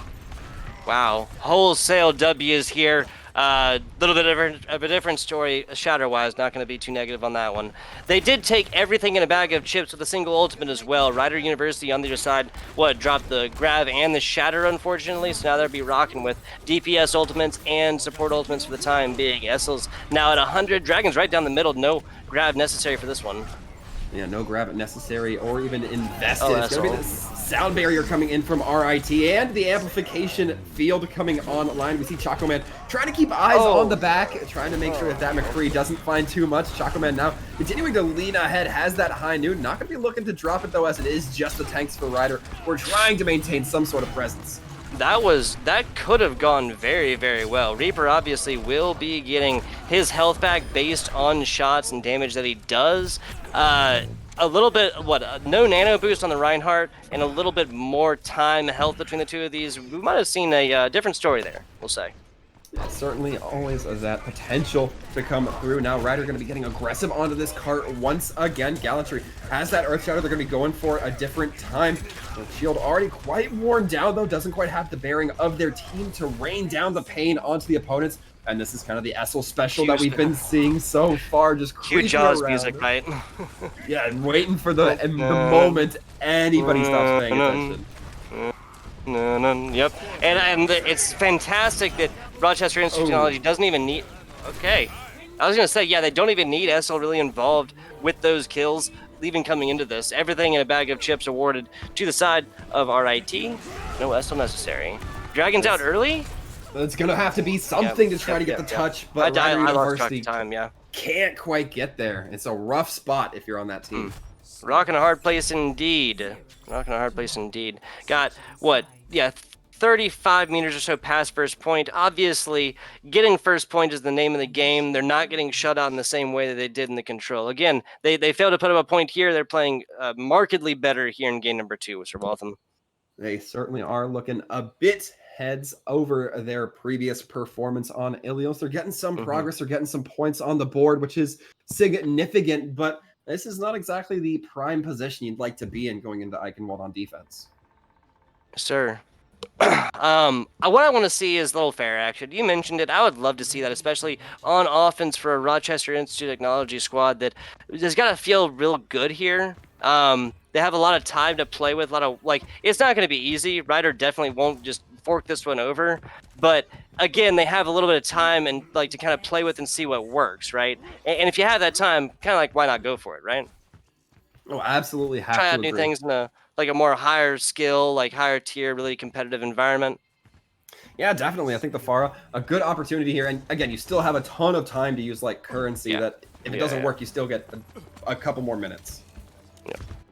Chronological resource. That's time, y'all. Plenty of it will be in the bank for RIT coming into this. Choco Man on the sim, and I think they're just going to be using this for teleports. Yep. Yeah, they're going to be using a little bit of the ice wall teleport here. Nice. It's going to be going online, and Choco Man using that wall with some great effect. We saw this in our last game as well, setting up those turrets immediately to make that wraparound all that much more painful. But Choco Man almost getting taken down by some turrets of the opponents. Ranger trying to build up some sort of damage with that sim shield, but nothing can happen here as Choco Man looking to just set everybody alight. Yeah, literally lighting them ablaze on this one. That's a burning bird right there in Blue Jay. Fantastic damage gotten out from them so far. Choco Man now switching on to the Sombra again, kind of be mixing things up here a little bit. No ultimates on board, but if you didn't understand how good Link FD played that first point, I think him having ultimate literally right now after that swing should say everything. And it certainly will say 2 words, hammer down. Going to be bringing down a few members, but not enough. The hack going onto the Wrecking Ball certainly might be, though, as now Gallantry going to just be a giant stick pin. Only a few meters left to go. Nobody able to contest, and with that, it's going to be Rochester taking their second map. Yeah, RIT taking this one. Now, this was 2 to 1. I guess kind of like 1 to 1 or 1.1 to 1 or whatever, right? Like RIT got that little bit extra space, a little bit extra yardage on this one. Took a little bit extra distance than their opponents. Fantastic shatter. That's what we were kind of looking for. I think we had a angle of kind of the back right from there, but Link FD just put on a clinic here on how to play Reinhardt up close and personal. We saw him with a fantastic shatter block as well. What, 30 seconds before our play of the game there that he had? Oh yeah, I think we were looking at some pretty excellent play coming out of this team, and for the other side of the field, for Ryder, the name of the game is going to be improvement, right? We saw a little bit of improvement from what we saw in the control points. And now we need to see even more to get a tie or a win, preferably a win, because you don't want to have to take it to more maps than absolutely necessary against RIT. But the question remains, will they be able to do it? They'll have a little bit of time to clear their mental, get themselves refreshed as we do go to a quick break here at Tugboat. So stick around, everybody at home. We'll be right back. Hello and welcome back. RIT versus Rider University. And amazingly, Tugboat, I haven't messed up the R's in these names at all yet. Fantastic. Yeah, I'm proud of you, Waltham. I'm proud of you. I know that was a goal that we set up beforehand. You know, no puns, no low-hanging fruit when it comes to jokes. Not messing up the R's in the RIT and Rider University. Fantastic job. We're batting 1,000 right now. Yeah, so far, very true. But we do still have a little bit of time. Rider University looking a little bit We can still stronger. mess it up. Yeah. Rider University still looking stronger on that Eichenwald map that we saw just now. Not enough to come out with the win, but enough to, maybe think that Temple of Anubis could go a little bit more favorably in their way, get a tie, or even more preferable, get a point on the board. Yeah, no, that's entirely fair. Just based on what my man Sir Waltham here was saying, that was a 2-0, clean on Ilios, not a point taken from Rider University through those 2 games, unfortunately. Eichenwald, different story. Performing much better on that. and the light at the end of the tunnel, if you're a Rider University fan, is that obviously Temple of Anubis and the TCP game mode wise is much more similar to our Eichenwald kind of take a point, push a payload, the hybrid game mode for that. Much more similar. So maybe that progress and that success will transfer to our next game mode. Looking at the Rochester Institute of Technology, you got the man Essel up front, Choco Man, Blue Jay, Link FD, ZP Link, and Actual. And I just ran through that for myself to make sure there's no subs. Yeah, of course, there are no subs. Similar for Rider University, Ranger, Soggy, Since, Vince, Staraku, Ryan, and Nifty Bean, all going to be looking about the same, at least names we know from the Rider universe. Yes, sir. Yes, sir. That's Rider Squad right there. Any predictions as far as who's going to pop off, maybe take the MVP for game number 3, something like this? Well, interestingly enough, I would have said Blue Jay would really be looking strong since we did see them on a pretty dominant performance on the Zarya. But now that we're going to Orisa, a little bit less information, a little bit less number crunching I can do there. So I think we're still going to be seeing a pretty strong tank line coming in from Rochester, although I would like to see the Zarya just for the pure entertainment value at least. I'm with it. I'm with it. Somebody said recently that when you play Zarya, or playing Zarya is like every kill you get is earned and every death that you receive also equally earned.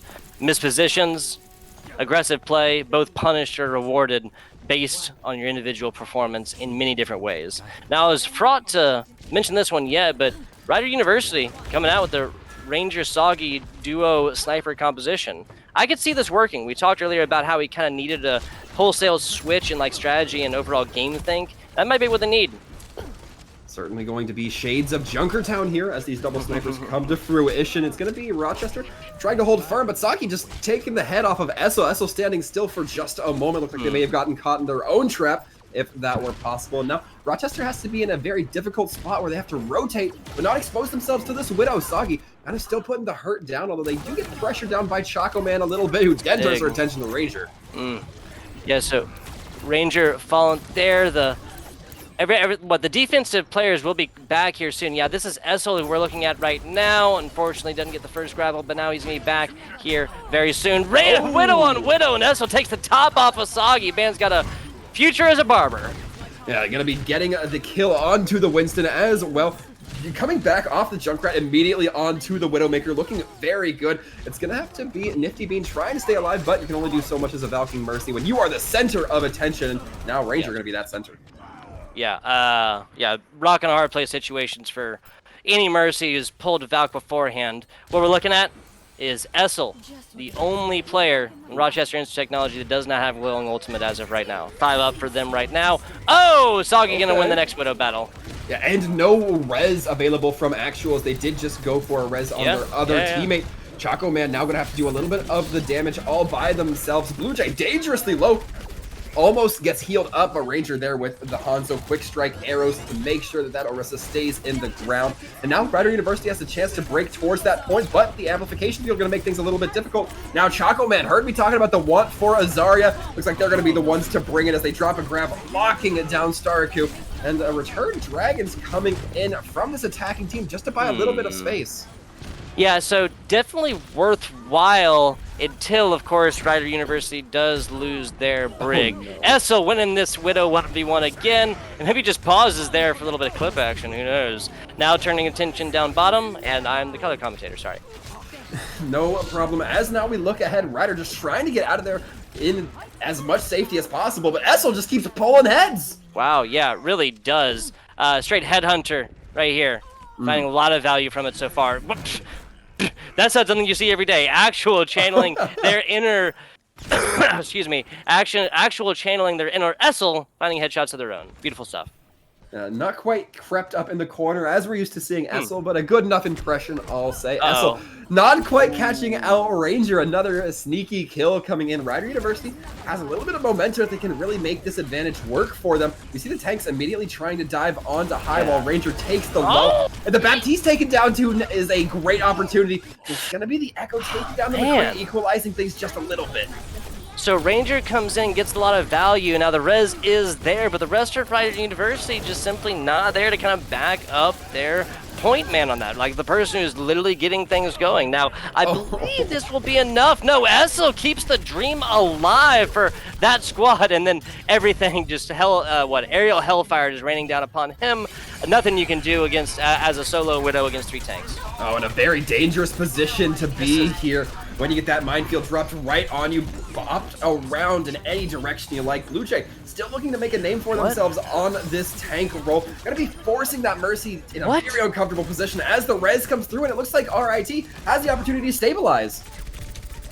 Yeah, I call it a well-designed table, because this is stabilized.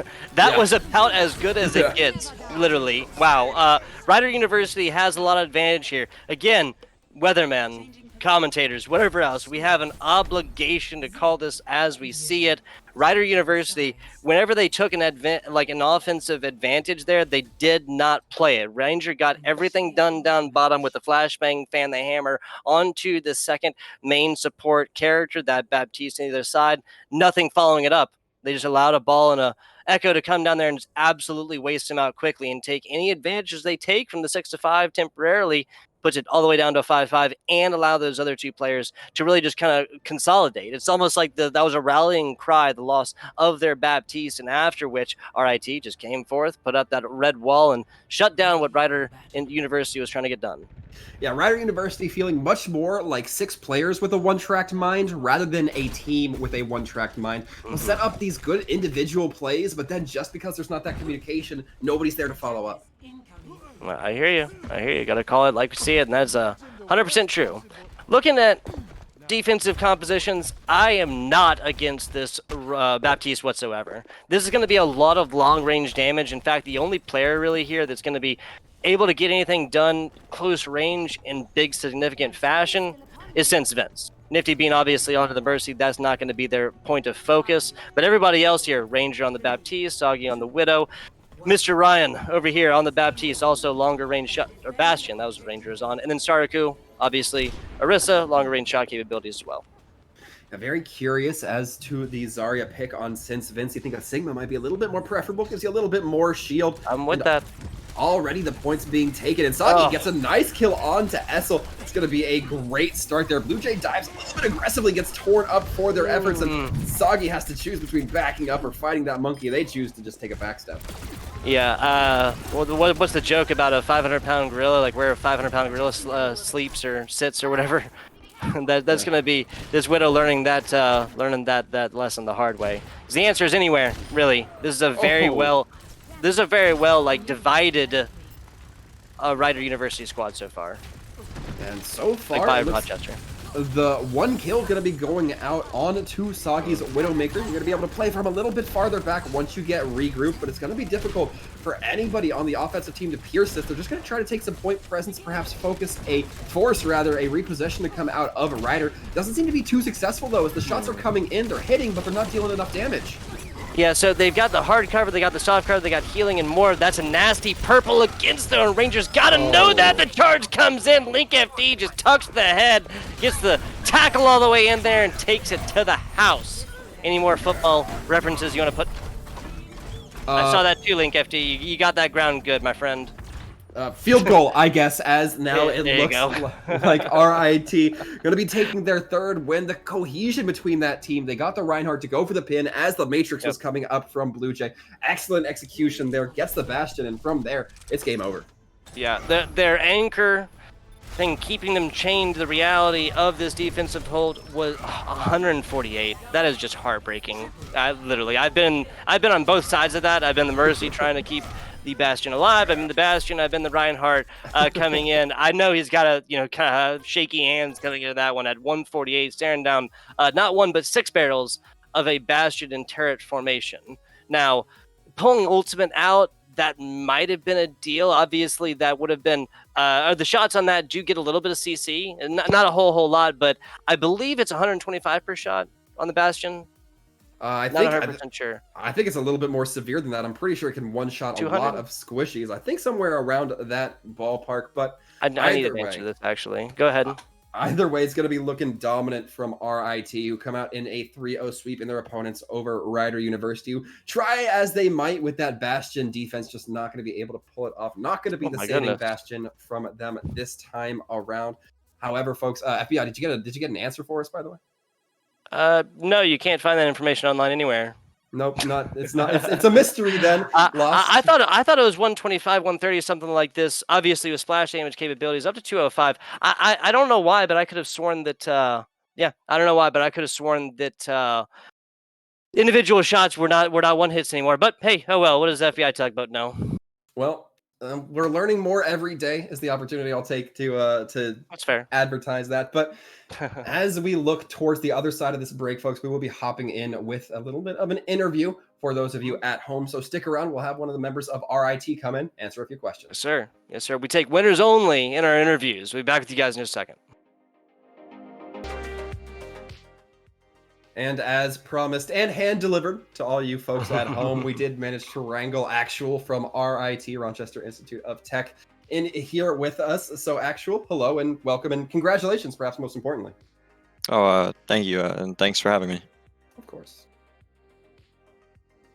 Yeah, so a little interview action. Got a couple questions for you, Actual, coming at you. Now, correct me if I'm wrong, but you're mostly playing support, and then on game number 1, there's a little bit of a different pick for you. Is that correct? Yeah. So we had a few issues with some students taking tests and stuff. So Yeah. we kind of had to juggle the roster around a little bit, and that's just kind of how it ended up. But I think it ended pretty solid. Yeah, but you were playing over there on the Reinhardt, obviously a wholesale switch, but still came out pretty darn well. The Reinhardt and the Helios did not perform poorly. And at the end of the day, just based on numbers, I think it's fair to say that your Helios map was the best of the 3. Again, Ryder unfortunately not able to. Well, not fortunately for you guys, but unfortunately for viewers and things like this, they were not able to put up a single point across those 2. So yeah, maybe there's some proof is in the pudding. I guess that's how they would say there. Now, second question here from me for my man Waltham gets that big brain on into you.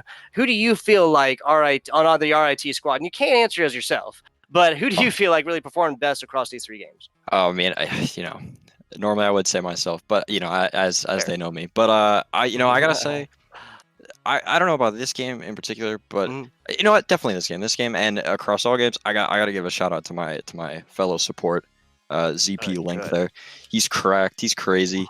He might not have been shooting people out of the sky as the Baptiste in this match, but in other matches he's a sniper with that thing. It's crazy. I hear you. They don't call him Better Soldier for no reason. Of course, that's mostly kind of gone away. Obviously, Tweaks more. I feel like both of those heroes are more in a better place now. But yeah, hey, appreciate it. Well, Sir Waltham.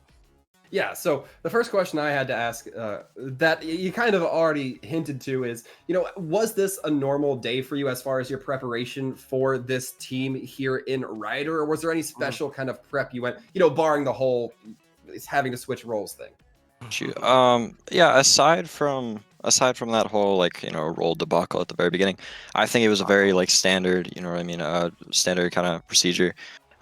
We looked at some past gameplay, see kind of what we were up against, but for the most part, team to team, we kind of keep it the same as you guys have been seeing. Well, so far I don't think anybody can argue with those results. And finally, before we get too far into it, I do want to know, looking at the present into the future, is there any team you're necessarily looking forward to or that you're anticipating having to prepare a little bit more for? Well, I feel like at this point it's been a long time coming through the first through the fall split and into the spring split, the game against Marist at some point. I think they were undefeated at one point as well, along with UT Arlington, and so we played Arlington. Now, just kind of looking at moving on to Marist now. All right. Well, we'll certainly be keeping our eyes out for those games there, Actual. But for the meantime, do want to thank you for popping in here. And before we let you go, I do want to give you the opportunity to shout out anybody you think might deserve it. Oh yeah. Shout out to the team as always. The boys. And then shout out to the coach who was giving me some good tank vibes before the match. There you go. All right. Well, No shout out to certainly- mom. No shout out to yeah. mom. Who would've guessed? Okay, yeah, no, Would've you're guessed right, it? you're right. Shout out to mom and dad, sisters too, yeah, whole family. There it yeah. is. There it is. The shout out bullying coming through from Yeah, I know. FBI. I feel a But- little ashamed now.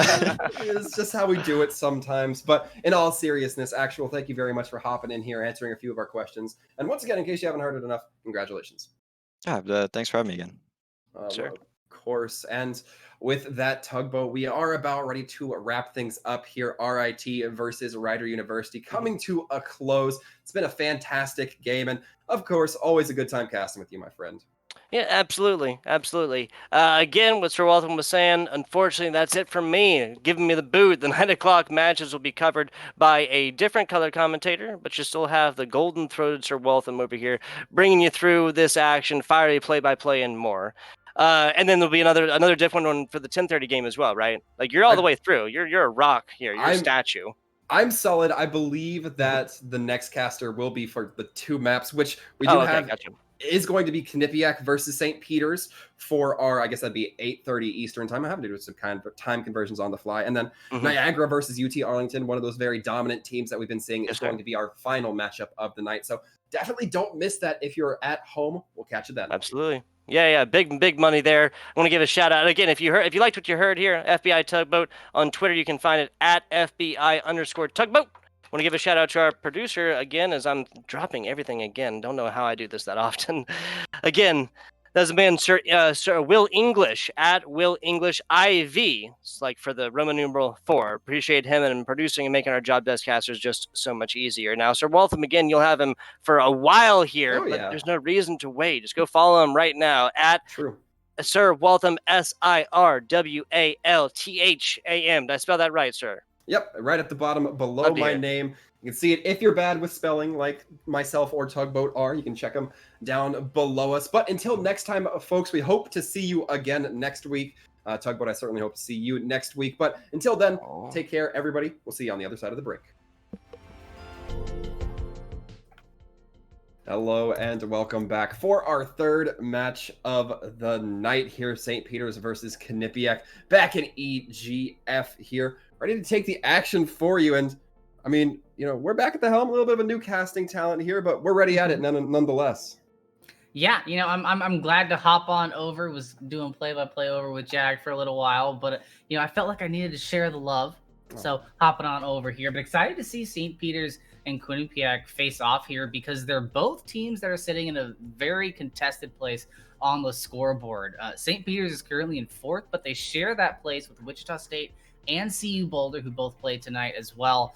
So they're looking to give themselves an 8-3 record and push themselves up into that top 3, top 4 spot, kind of keep that. Whereas Quinnipiac is looking to get into that contest. They want to get themselves at least one more map before the seasons, and they haven't had a great stint here in the 2nd split, so they're kind of looking for a little bit of redemption. Yeah, it's definitely going to be on Quinnipiac to really break that momentum, get themselves in a new pace here. They are 0-3 so far, have not won in the last 3 weeks. That's tough, but sometimes that's just the nature of Overwatch. Sometimes you go into ladder and, get crushed 12 games in a row. Not that happened to me today. I'm not bitter or reflecting at all. Don't watch my stream, bud. Don't watch my stream. No. Okay. It's a pretty similar result. But we're going to be starting things off on Ilios, which is a bit of a toss-up because it's kind of, in my opinion, one of the maps that the meta doesn't really like to touch. You have a lot of freedom with what you can run, and then we get into Eichenwald, where teams really get the potential to show us what kind of snowball they bring to the table. And Temple of Anubis, our 3rd map, you've got to have your plays set. The stall on point B is real. If we need it, however, Rialto and Busan, of course, in the back end of the lineup. And I think we're going to need it. Every game I've seen so far has brought us to that map 4. And I want to see as much Overwatch as I can. Well, I'm certainly not in a different camp from you there. Love seeing those big games, those long games, if you will. So far, we've only had 0-3, so it will be up to these 2 teams to hopefully break that. I don't want to call it a curse because we're still seeing Overwatch, but break that habit so far. Maybe get that 4th, maybe 5th. Who knows? I've seen 6 map games before, so maybe we'll see even that much. A 6-mapper would be absolutely fantastic. But kicking off things on Ilios, I just want to get in there. What kind of compositions are we going to be bringing to the table? And somebody please surprise me. Well, we're certainly going to be seeing that here in just a few seconds as these teams are coming online. But we do see the first submap we're going to be going on to is Ruins. A lot of opportunity for those long-range sniper battles, the Ashe, the Widow, the Hanzo. Most likely the Widow if we're going to be seeing anything at all. Yeah, Widowmaker just superior on this map because you can literally sit, 10 yards out of spawn and see the entirety of the map pretty easily. Yeah, very dominating spot there as we look perhaps towards a little bit more of the variety of this composition. Quinnipiac going to be choosing to double down on the snipers. In fact, at least that's what it's seeming like at spawn so far. They decided to go with this. It's going to be up to Rez and that double bubble to pair up with Riggs to find out Mayonnaise and give them a little bit of pressure because double sniper on this map is a killer of a crossfire.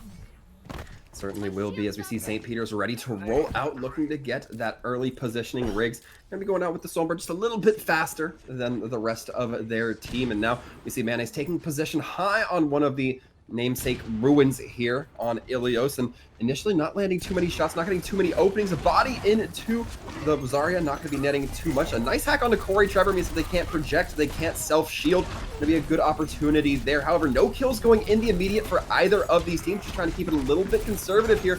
And this Sombra on the side of Firewolf being so oppressive makes them have to rotate their shield, and even then they still get hacked. And with that kind of disturbance off to the side, you can't really formulate the attack that you want. You're seeing Riggs take advantage of that. Blob a little bit low there as Nachos as well, taking some damage. St. Peter's. Blob, do something.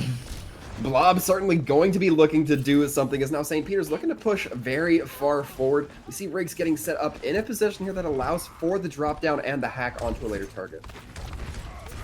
And this is the aggression that you want to see. Quinnipiac having a difficult time getting out of this first stroke. They're going to have to commit a lot of value and a lot of their kits in order to do anything while St. Peter's just continues to peck into the back line. Riggs just being a nuisance and building up the ult bank for St. Peter. Certainly would have preferred the hack onto Firewolf, but hacking onto Grub still not a bad option. That is until Grub gets out that hack, gets the kill onto Rez, then throws the Dragons in point blank. Now with Quinnipiac down 2 DPS, it's going to be hard for them to push ahead here, but they're still making it work. Firewolf cutting a path here. Riggs using that translocator just for a quick get out. 60% still not bad for St. Peter's. And the story to be told here right now is Blob just walked into the back line when Quinnipiac tried to get that push. And yeah, they don't keep the point for control, but they get a Deadeye up, and now they have presence on the point with that ultimate. And speaking of ultimates, we're going to be seeing a lot come onto the field. Blob trying to initiate with that high noon, not finding anything. Not too much as Cookie does become forced to take some sort of cover. EMP going to be going out, lands big onto 3. However, the res onto Corey Trevor enables them to stay out of that EMP for just a moment. Doesn't look like it's going to matter though, as Quinnipiac getting torn apart piece by piece here by the Sombra and the Winston. Out of the EMP and into the kill feed, just rezzed to die. Corey Trevor having a difficult time staying alive, but he's going to be coming back with the Graviton. And when Quinnipiac returns to the point, they need to make sure they're doing one of two things: waiting for Corey to get everybody grouped up, or punishing Rez and using the Shatter. The Shatter comes down, but they don't get anything with it. Firewolf getting a big fat goose egg there, but will eventually swing on to Blob. It's going to be very close now. Somebody has to touch point. They will eventually make it happen, and Quinnipiac has this man advantage now, though they do lose a Firewolf. Riggs on to Sombra, being an absolute pest, as mentioned before, trying to find the Hanzo. However, the Hanzo manages to wiggle away for the time being.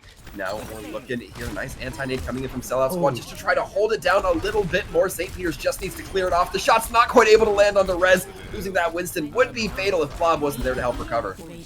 And man, Blob has just been an absolute terror on this McCree. Fanning the hammer left and right. No shame, none at all. Deadeye to get that final nail in the coffin. And St. Peter's are looking controlling here.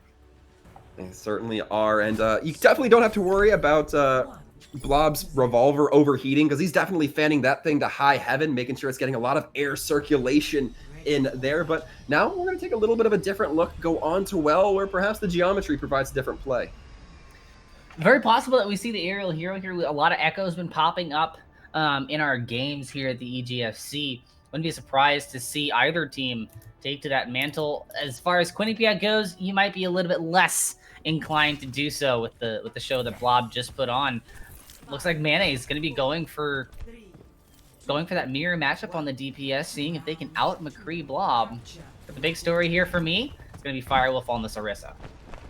Firewolf on the Orisa, Corey Trevor on that Sigma as well. And harkening back to days of old when Sig and Ori were a very common sight. Now, as we see, Riggs going to be going off the Sombra onto the Tracer, perhaps trying to do a little bit more of that flash damage, trying to get in there real fast, real painful. As now we see Knipiak taking this inner area, trying to just hold on, deal the damage behind all this shielding that they have. Gonna be a lot to deal with in comparison to the bubble shield coming in from Rez, who now dives in, tries to get a lot of that cleave damage, and allows St. Peter's the opportunity to get first point presence. A good opening there. The question is, can they maintain it? So far, they managed to take down one in Broccoli, but Rez follows in kind of. Then Broccoli gets rezzed up, does leave Cookie available for the opening as we see Blob trying to play around and does find the kill onto the Sigma. Things looking very good for St. Peter's if they can hold out. Yeah, St. Peter's playbook right now, I just opened it up and it says, let Blob do his thing, make space for McCree. And that's exactly what they've done, and now they're going to switch it up. The aerial fight is begun. The pharmacy is coming to the field for St. Peter. And Mane is going to have a lot on their hands as just the McCree. You can't really pull aggro as the Orisa to help with this Pharah. And initially, we're seeing these rockets fly true, doing a lot of damage. Mayonnaise having to take a little bit of a knee back, and then the mine's going to be coming out, forcing Knipiak to play in one tunnel. That opens it up for Riggs to get a big pulse bomb, get the double blob as well, throwing a few more explosives in there. It's all going to be the McCree. Riggs trying to chase, trying to find the kill, but the rest of their team not going to be letting them the only party. Yeah, and this is where St. Peter's gets to show that aggression that we saw on the first map. There may not be as great as a choke here, but as long as you've got that span damage, you have the Tracer in the back line, the Pharah peppering in damage from above, the Hammond coming in from every which angle, you're able to throw Quinnipiac onto their heels and force them to make rotations that they wouldn't normally play. Now putting themselves into a hallway, it's just going to be a field day, a buffet, if you will, for Blob. Fortunately, Knipiak has a few ultimates to work with, but the question is, what will they choose to decide? It's going to be Blob who builds up that rocket barrage. Going to be leaning back for the time being, perhaps letting everybody forget about that threat of the Pharah so they can drop that rocket barrage for maximum effect. Mayonnaise, however, has them keyed in, trying to cause a little bit of a distraction here, and now going to be taken down by Riggs. A good opening for the Pharah. Decides to back off, not invest that rocket barrage just yet as the target does fall. The Nano onto the Sigma, who eats up the majority of that rocket barrage. Going to be giving themselves a lot of shields, but hit by an anti-nade means that they're weak for the takedown. Nobody available to touch, so it doesn't quite matter. St. Peter's going to be taking this pretty dominantly. And that really is just, it's a matter of drawing out utility. St. Peter did a great job of taking fights in specific locations to force Quinnipiac to use utility to get out of small spots, to get out of troublesome spots. You see it here where they're not even playing on point for the majority of the match, and now he's just going to walk behind. Quinnipiac says, we got the go-ahead, and Blob says, cool, leave anybody you want back here, and I'll take care of them. Yeah, but St. Peter's just absolutely taking advantage of the mistakes that Quinnipiac made, and Quinnipiac played well. Well, if you're Quinnipiac, are there certain consistent mistakes that we're seeing that you think can be tightened up on to perhaps mitigate the benefit Blob is getting, or just all of St. Peter's in general? Attention is the name of the game for me right now. What we're seeing is every time that Blob draws that aggression, you're seeing the Winston go in immediately, then the bubble draws out. Now Blob is safe and they're dealing with the Winston in the middle. So kind of preempting the tanks is going to allow them to get into the DPS. When that Winston comes in, you have to be able to deal with him effectively, and then the McCree won't have the ability to just walk around the map and find special spots, because their composition doesn't sit in one spot.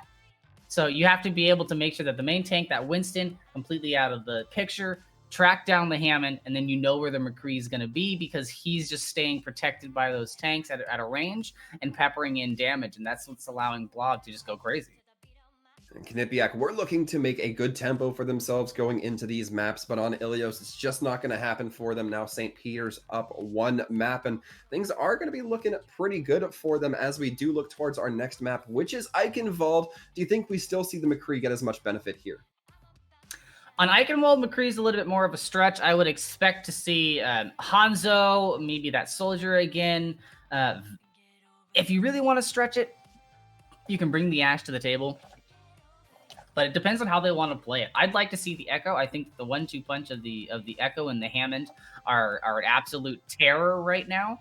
But if Quinnipiac is going to continue to play the way they are, keep Blob on the McCree. If they're not going to take him down, if they're not going to take the extra resources that they're going to have to devote to take something so deadly and as tenacious off the board, then keep abusing that. Keep using what's already working. If it ain't broke, don't fix. That's the TLDR of what I'm trying to say. And I suppose the converse of that would be if you're on Quinnipiac, if there's a leak, plug it up as soon as possible. We need to see that adaptation come through for them if they want to start claiming some maps back. Although there's always that little caveat here as we look ahead that we're no longer in control. It's no longer just a deathmatch game mode. You have to have a little bit more objective focus. And sometimes that can benefit teams in ways we just don't see otherwise. It can. The one bright spot I'm looking for is that Eichenwald, if you can get past that first point, you're no longer having to deal with these abrasive chokes. You have a lot of open area through the middle point of Eichenwald that can allow you to play a completely different game than what we saw. And that's what it's going to take for Quinnipiac. They have to make it so that St. Peter cannot dictate the terms of engagement. If they're going to do that, then they're just going to keep getting caught in these tight choke fights. And that's just St. Peter's bread and butter. They're able to walk in. Ryan is able to swing away. Hammond just swinging through, finding extra minefields here and there. Zarya's being high charge. It's just not a good mix-up for Quinnipiac so far. Well, we will be seeing Quinnipiac start off on that defense. A team I like to call food-based, just based off of the names that we're seeing on them. Cookie, broccoli, mayonnaise, and grub, generally accepted as a slang for food. Generally makes me very hungry to cast Quinnipiac games, and I'm sure they're going to be hungry for the kills on this defense. Absolutely. And coming up with the Ryan Zarya is going to be an interesting combination. They know that St. Peter's likes to run that Nacho on that Hammond. And with no crowd control at all, it's going to be up to Mayonnaise and Grub to get burst damage out the wazoo onto Nachos. Because Nachos is going to be bouncing him into the air. Blob's going to be taking out while they're immobile, and Briggs is going to be peppering in rockets from the sky the entire time.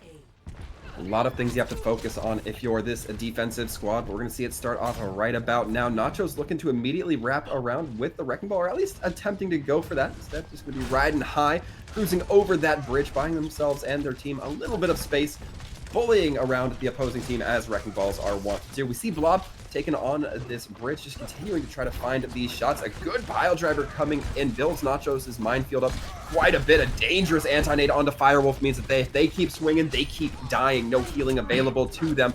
Quinnipiac now suffering loss after loss, and it's looking very good as an opening for St. Peter's.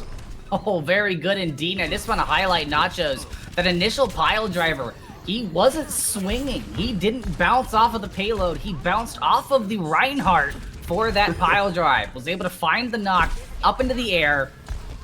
Absolutely fantastic. It's a bit of ham and tech you don't really see very often in this high-level play. It's too difficult to pull off and get out alive. I might have to start calling them the Pinball Wizard, as now we see that first point become captured, and now looks like St. Peter's going to be rushing in towards that Streets phase. Riggs and Min both going to be getting some high ground there, and Blob, more importantly, getting those kills onto Mayonnaise, ensuring that that soldier cannot set up on the high ground to really put the pressure on that Pharah. And I really would like to see Quinnipiac right now take advantage of the distance. I'm glad to see Grub onto the Ash here and Mayonnaise onto the soldier. If you can set up yourselves a little bit of a crossfire, maybe you can get Nachos uncomfortable, but if you can't keep your soldier alive, now it's a 4v5 and they're surrounding you on the high ground, and here come the dragons. But who needs dragons when you've got Riggs in the sky already? You're focusing on the high ground. You got dragons coming up from the low ground, left, right, center. It feels like you're getting walloped here. And now St. Peter's continue to push ahead as we see Riggs holding that second point rather aggressively, making sure that it costs everything for Quinnipiac to get there. And I hate to sound like a broken record, but this is the way you have to play a map like Eichenwald. You have to keep the fight in front of the payload, and you have to make sure that the enemy team is using their ults and their cooldowns before they even get to that fight. I mean, just look at Nacho right now, just rolling through Quinnipiac's backline with no regard for personal safety in barrages and doorways. And Min not sure if it was a strategic plan, but body blocking for that Pharah just a little bit at the very least. And the cards only just hit second point, and we're already seeing a spawn touch a little bit here. Quinnipiac needs to do two things right now. They need to get some crowd control into the equation. I think you drop the soldier, you maybe pick up the McCree, go for a Junkrat, find something to where you can get out good burst damage, but be able to stop this intrusion into your backline. Nachos just There's nothing to stop the Hammond from doing exactly as he pleases. And it seems like St. Peter's are doing exactly what they please. Another set of dragons on the board. Blob going to be throwing it right across the field, cutting the field in a diagonal. It's going to be another sleep onto the Roadhog, who was nanoed. A little bit of a few seconds taken off the timer for that. Firewolf does claim it back with a kill. That might help this team stabilize, especially with the grab going on to St. Peter's, who are not able to get as aggressive towards that spawn. Cookie even firing out a couple shots. It's revenge of the supports right about now. Support watch indeed, and Grub finding that final kill onto Nachos. And this is exactly what Quinnipiac needs. This point of Eichenwald is so heavily favored towards the defender. Position Grub onto the high ground. You've got the flashbang with Mayonnaise. You have the hook with Firewolf. You have the rock with Corey Trevor. You have what you need to deal with Nacho. This is going to allow Mayonnaise to deal with Riggs on the high ground and Grub to help out. You theoretically have what you need to deal with Nacho, but Nacho still proving to be a pest, especially with those mines going down, knocking everybody around. The threat always there, just ask Cookie, who falls to a swing from the grappling hook. Now the Dragons are going to be coming out. Blob once again bisecting this field in half. Riggs as well, throwing in some rockets just to celebrate a little bit of a parade here as that cart going to finally be making it there. Lucio not able to touch, and with that, St. Peter's getting it 3 in 3:45. And another quick take from St. Peter's. They understand going into their fights what their win conditions are. Lay down the minefield to make space. What comes next? Hit out the dragons to the right where they're escaping. What comes next? Hit the barrage to the left just to grab the extras just in case. A very well put together push. And honestly, Quinnipiac handled it very well. They had the crowd control for the Hammond. It's just they didn't come out on top there at the end. They got grabbed. The nade was there, but nobody keeping track of Riggs on the Farah, able to pepper in rockets, and the direct rocket damage is so powerful. Looks like the response may just not have been sharp enough coming in from Quinnipiac, but now they'll be able to set the pace a little bit here as they're going to be going on the offensive to try to match that 3:45 time bank that's looming over them. And, this is a bit of a daunting time bank, but it's not over the top. 4+ minutes, that's when you're sitting there going, woof, okay, guys, we really need to think about what just happened there. But 3:45, you got a little bit lost there in that second phase. They were able to snowball you pretty hard, but you put up a good defense there towards the end. So not everything was broken. There's still a couple of pieces of the puzzle that are working. I like the fact that we're seeing Mayonnaise now onto the Echo. A bit of a change to the aerial battle, and there's not really any sort of dedicated hit scan to deal with that. Certainly not quite. Instead, it will be the two Shimada brothers, Riggs and Blob, both going to be trying to find something for benefit. But Quinnipiac already taking a decent amount of space to try to deal with this Genji. At least the Echo is a lot of laser beams that you think would be able to mitigate it. The Riggs somehow manages to get away. Same can't be said for Sellout Squad, who eats an arrow to the forehead. With that, a great opportunity, but Grub going to be losing that opportunity as they get taken down by the Genji. Mayonnaise now looking to just get some damage, get that spam in, burst down whoever they can, but this Genji just does not let up. Riggs getting super aggressive and forcing Quinnipiac to have to turn their heads.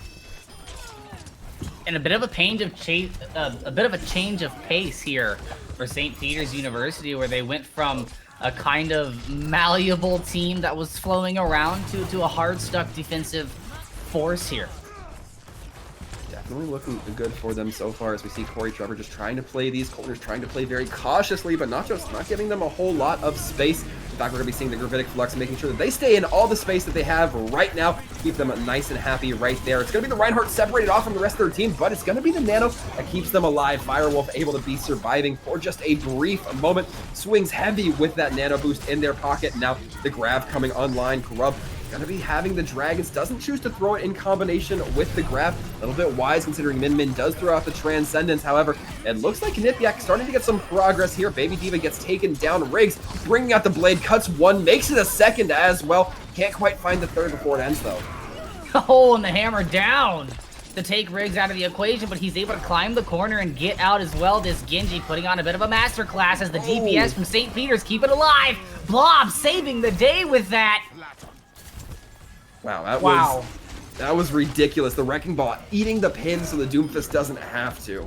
Really well played.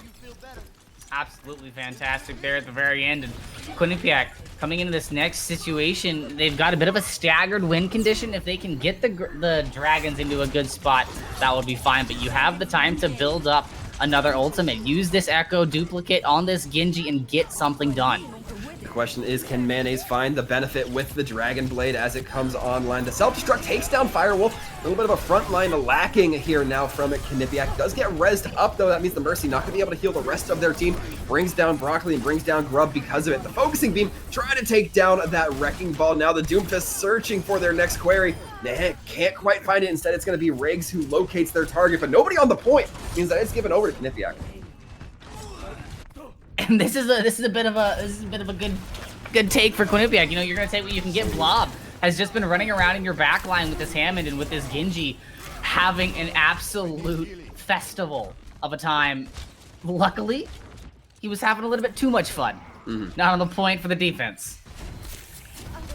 Not quite going to be the case as Quinnipiac looking to push through the gate once again. Not quite the aggression we saw out of their opponents this time around on the opposite phase, but still going to be going for it. Riggs on that. Oh. Riggs gonna get taken out there by Firewolf on that Fire Strike, so it's gonna be up to Grub. Onto the point now, 4v5. Quinnipiac able to put a little bit together on the snowball. The Sleep Dart goes down onto Nachos. Nachos just not having a field day like he used to. It's all up to Blob on this Doomfist coming in from the side. Corey giving a bit of a wave to the rest of the St. Peter's squad, but with Riggs and Blob on the high ground, both nearing their ultimate, it is danger zone time for Quinnipiac. Dragon Blade now online. There goes the pile drive, looking for the Echo into the sky. Maybe a dash to the Blade to make things fancy. Blob now sleeping into the backline, has to use the Meteor Strike to get out, so the Dragons and Meteor Strike both going to get committed. Blob able to find one. Corey takes Riggs out of the equation completely. Blob with the up dash there onto Broccoli, taking him out, and once again the Doomfist going crazy. Doomfist looking very good. Not many kills. A late duplicate coming in from Mayonnaise. That's a little bit questionable, especially as Mayonnaise is going to get torn out of it. Hopefully able to get away. Will be able to walk in fact, but a costly ultimate investment for something you're just not going to get. It's a risky play. If it works out, you look really cool in the play of the game and the highlights and the VOD, but the issue is that you're not switching heroes, and you really wish you had that back now.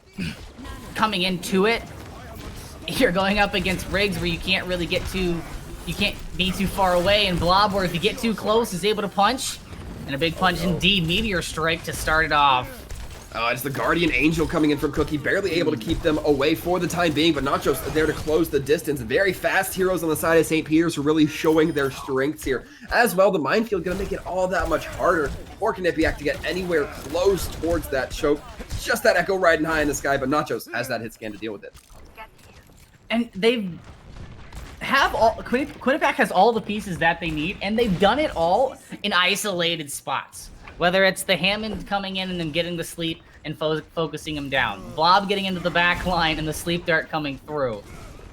They're getting these small elements together, but it's just not all coming at the same time. Blob and Nachos, if they get a little bit too overzealous, if they get in and start knocking people around, that's when Quinnipiac starts to kind of lose their feet.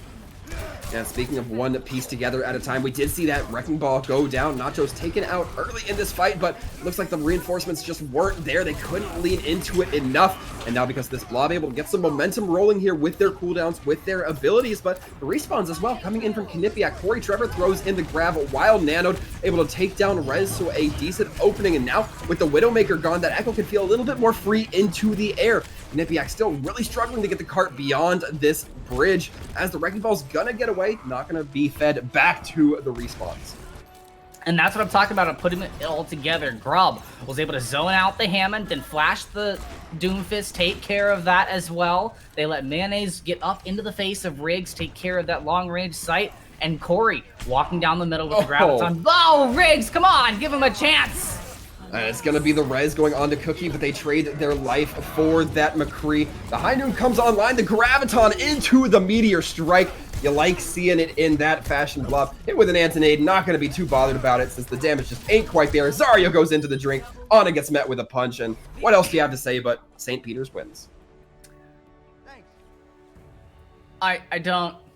That was dirty. That punch onto the Zarya right there. Yeah. Left me a little bit breathless. I mean, Blob not only exhibiting combinations, oh, we get to see it again. Let's go. Not only exhibiting that they know how to work the combos of a Doomfist, but their map knowledge and ability to manipulate the environment to their own will, pretty much. Absolutely fantastic.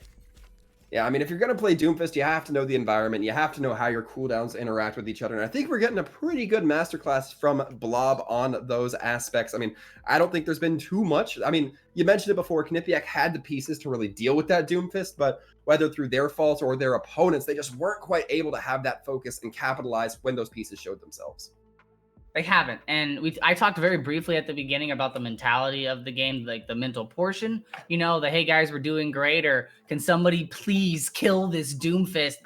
When it gets into that kind of comms, it starts to trickle into and affect your ability to play the game. You're down 2-0, and it looks like Quinnipiac is just kind of been able to play whatever composition they want in whatever situation they want, and that kind of puts a detriment to your brain. So hopefully, here in this next break, they'll be able to get themselves a little bit of a pep talk and come back swinging on map 3. Yeah, hopefully clear out that mental. But as mentioned, folks, we will be back here in just a brief moment. We're going to take a breather, get some water, get the teams some water. Then we'll be right back, so don't go anywhere. And just like that, folks, we are back. Not a huge break, not a long one, but we are looking for a couple longer games. At least I know myself and Steidl are 2-0 in favor of St. Peter's over Quinnipiac. We're hoping to make that 4 games, 5 games, but Quinnipiac has some work to do. Yeah, we're starting to see those dark rain clouds gathering, which is strange coming into such a sunny place like Temple of Anubis next. But we talked about it a little bit on that short break about how, you know, it's kind of the same story. Quinnipiac has what they need to deal with what St. Peter's is bringing to the table, but I don't think they have what they need to deal with how St. Peter's is bringing that to the table. The Doomfist getting into the back line, the Wrecking Ball just booping around left and right, and then switching it up and putting down a staunch Sigma defense. St. Peter has a lot in their bag, and Quinnipiac has yet to deal with the fact that they can, or has yet to prove that they can actually deal with it. Yeah, I definitely think the scoreline speaks for that there, Steidl. But now, as we look ahead, you mentioned the Wrecking Ball. That's not something we typically see be the most effective tank here on Anubis. Do you think it still comes out for St. Peter's? Do you think they still have that confidence in Nachos? Confidence in Nachos, yes, but we've already seen him play a competent Reinhardt, a competent Sigma. I don't see any reason to put him on the ball unless you're really just trying to flex.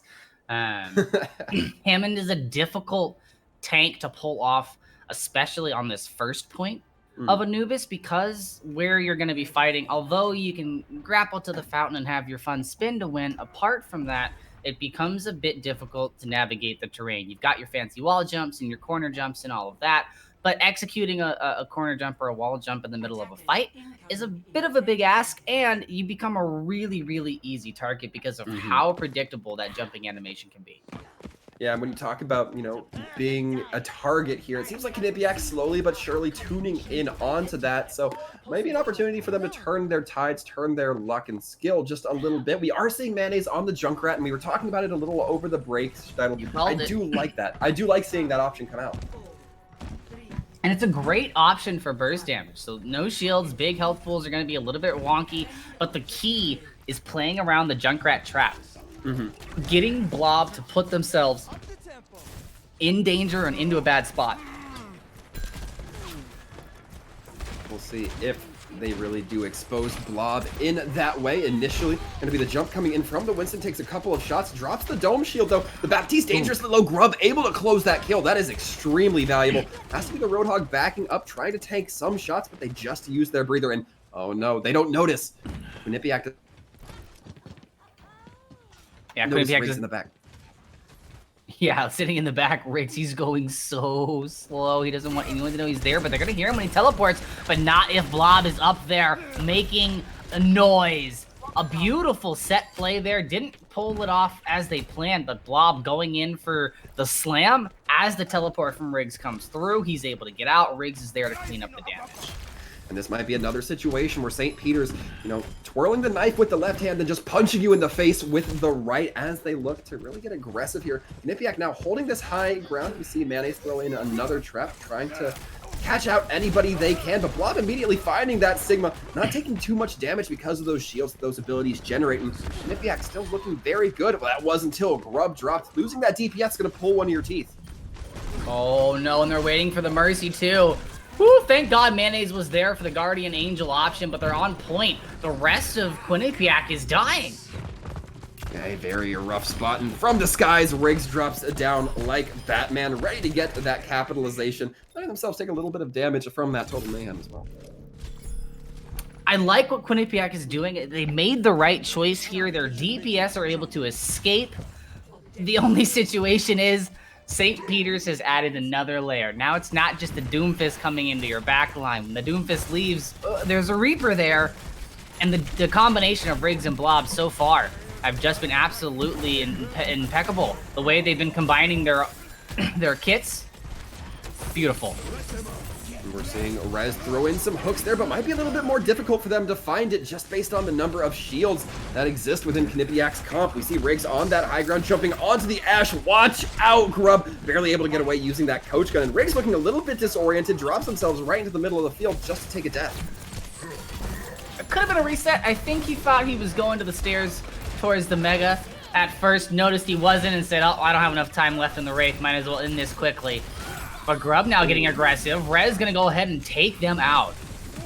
It's gonna be the Meteor Strike coming through, lands right onto Cookie. Nacho's trying to now get some initiation with the Gravitic Flux, and Rez now creeping around from behind. It rolls right into the Orisa using that whole hog. Orisa wisely choosing not to fortify just yet. However, it's gonna be Bob to the rescue, at least that's the intent.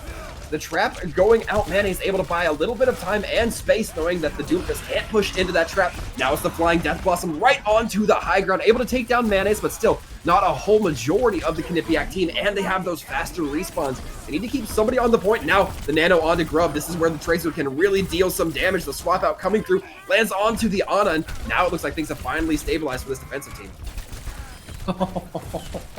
And Grub absolutely putting on a masterclass of how to aim, really. Yeah. After getting that nano boost, able to put 2 into the grave for St. Peter's and push back their attack. And here on the second point, this is where Mayonnaise is going to get the chance to shine. And you saw it there. Putting down that trap, Blob was not able to get a punch into the back of the point. Able to get a little bit of damage, but not able to make somebody connect with the wall to get that kill. As we look ahead, Blob diving in on that Junkrat, knowing that that's a huge threat. Riggs going in with them, able to capitalize onto Mayonnaise, who gets locked in place by the Seismic Slam. In the meantime, speaking of capitalization, Grub going to be looking for that Zenyatta. Doesn't quite get taken down as Paviga there to heal them up. Corey Trevor trying to play with some sort of geometry, keeping themselves alive. 1 tick will be given over to St. Peter's. Doesn't look like there's going to be too much contest. That is until the Junkrat tire comes out. Mayonnaise able to get 2. The Blob still tearing apart this field. He can't let this Doomfist go unchecked. Because of that, things still well within the possibility of St. Peter's here. Blob pretty much gotten 5 kills in a row. Nobody else from their team saved the Sigma. Blob, do something! This is just absolutely insane. Oh. Quinnipiac needs to be able to control this Doomfist. They need to get some sort of pressure onto Blob, whatever it may be. Maybe a Torbjorn turret could help out here, but it's a bit too late. Blob on that Doomfist on the last point is literally not only the story of the kill feed, but the story of the map. Setting up kills for Riggs on the Tracer and on the Reaper in beautiful fashion, multiple ways, multiple times. Yeah, overall, you got to be pretty happy with Blob's performance if you're on the side of St. Peter's. And if you're on the side of Quinnipiac, you have to start noticing this trend of Blob getting really aggressive and then not necessarily being the one to kill you, although that last fight may be a little bit of an outlier when we saw the 5-6 kills in a row come up in favor of that offensive Doomfist. But either way, you have to know that you're going to deal with that Doomfist once again, at least for 1 fight until it doesn't work. And don't think you're going to get any sort of release here on defense. There's no reason for Blob not to run this Doomfist again. You can position on the high ground in multiple different ways, get maximum out of that Seismic Slam. I mean, I have a feeling we're going to be seeing a similar story to the aggression from Blob, but this time I'd like the Doomfist to play reactively. It's real fun and cool to see him just go into the back line and wreak havoc. But on defense here, especially with the Junkrat and the Zarya, I'd like to see him play it a little bit closer to home. Well, you say the Junkrat and the Zarya, but we'll trade the Junkrat maybe for the small Swedish engineer as Riggs is going to be coming out, looking to set up some turrets, but going to be a bit behind the ball there, at least when the doors drop. And with Quinnipiac's composition right now, the whole name of the game is get to the point and follow my callouts. Gonna have to be focusing down targets and quickly. That's certainly going to be their goal, as Quinnipiac now looking to rotate into the small room, but the tanks make it without the rest of their team. Corey Trevor kind of stuck in no man's land, looking a little bit confused as to what they want to do with their team. See that Torbjorn turret up on high? Not much repairing needs to be done if it gets destroyed, which Grub will do, but that's only one task of many. You have 7 seconds until that Torbjorn turret comes back online. Can the side of Quinnipiac capitalize upon it? So far, they're not finding too much success with it. Blob finding the kill onto Firewolf. That's going to force back this now attacking team. And right now, the name of the game for Blob is to just keep them separated.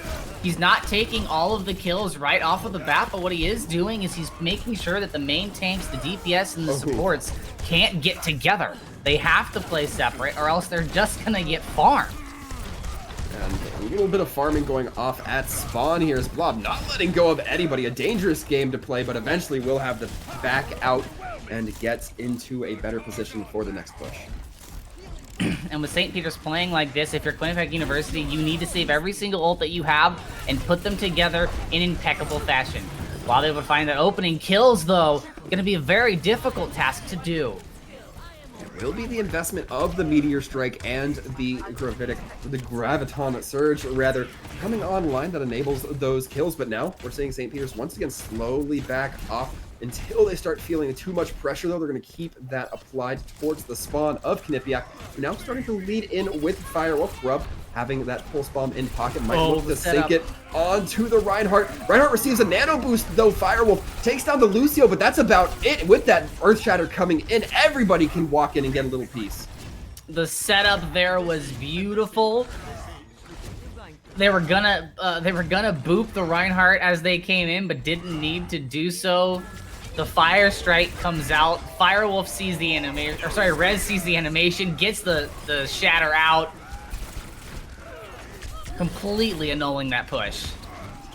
Yeah, very well played by this defensive side here, and we're just seeing the absolute aggression come out from St. Peter's. Mayonnaise getting sent back into spawn by the cooldowns from the Doomfist. Blob saying, hey, you're safer in there, just take my word on this one. Mayonnaise needs to find a way to get in on this Deadeye. It could be a giant ultimate if you can pull it off, shut down, or at least force Blob to get out of the fight.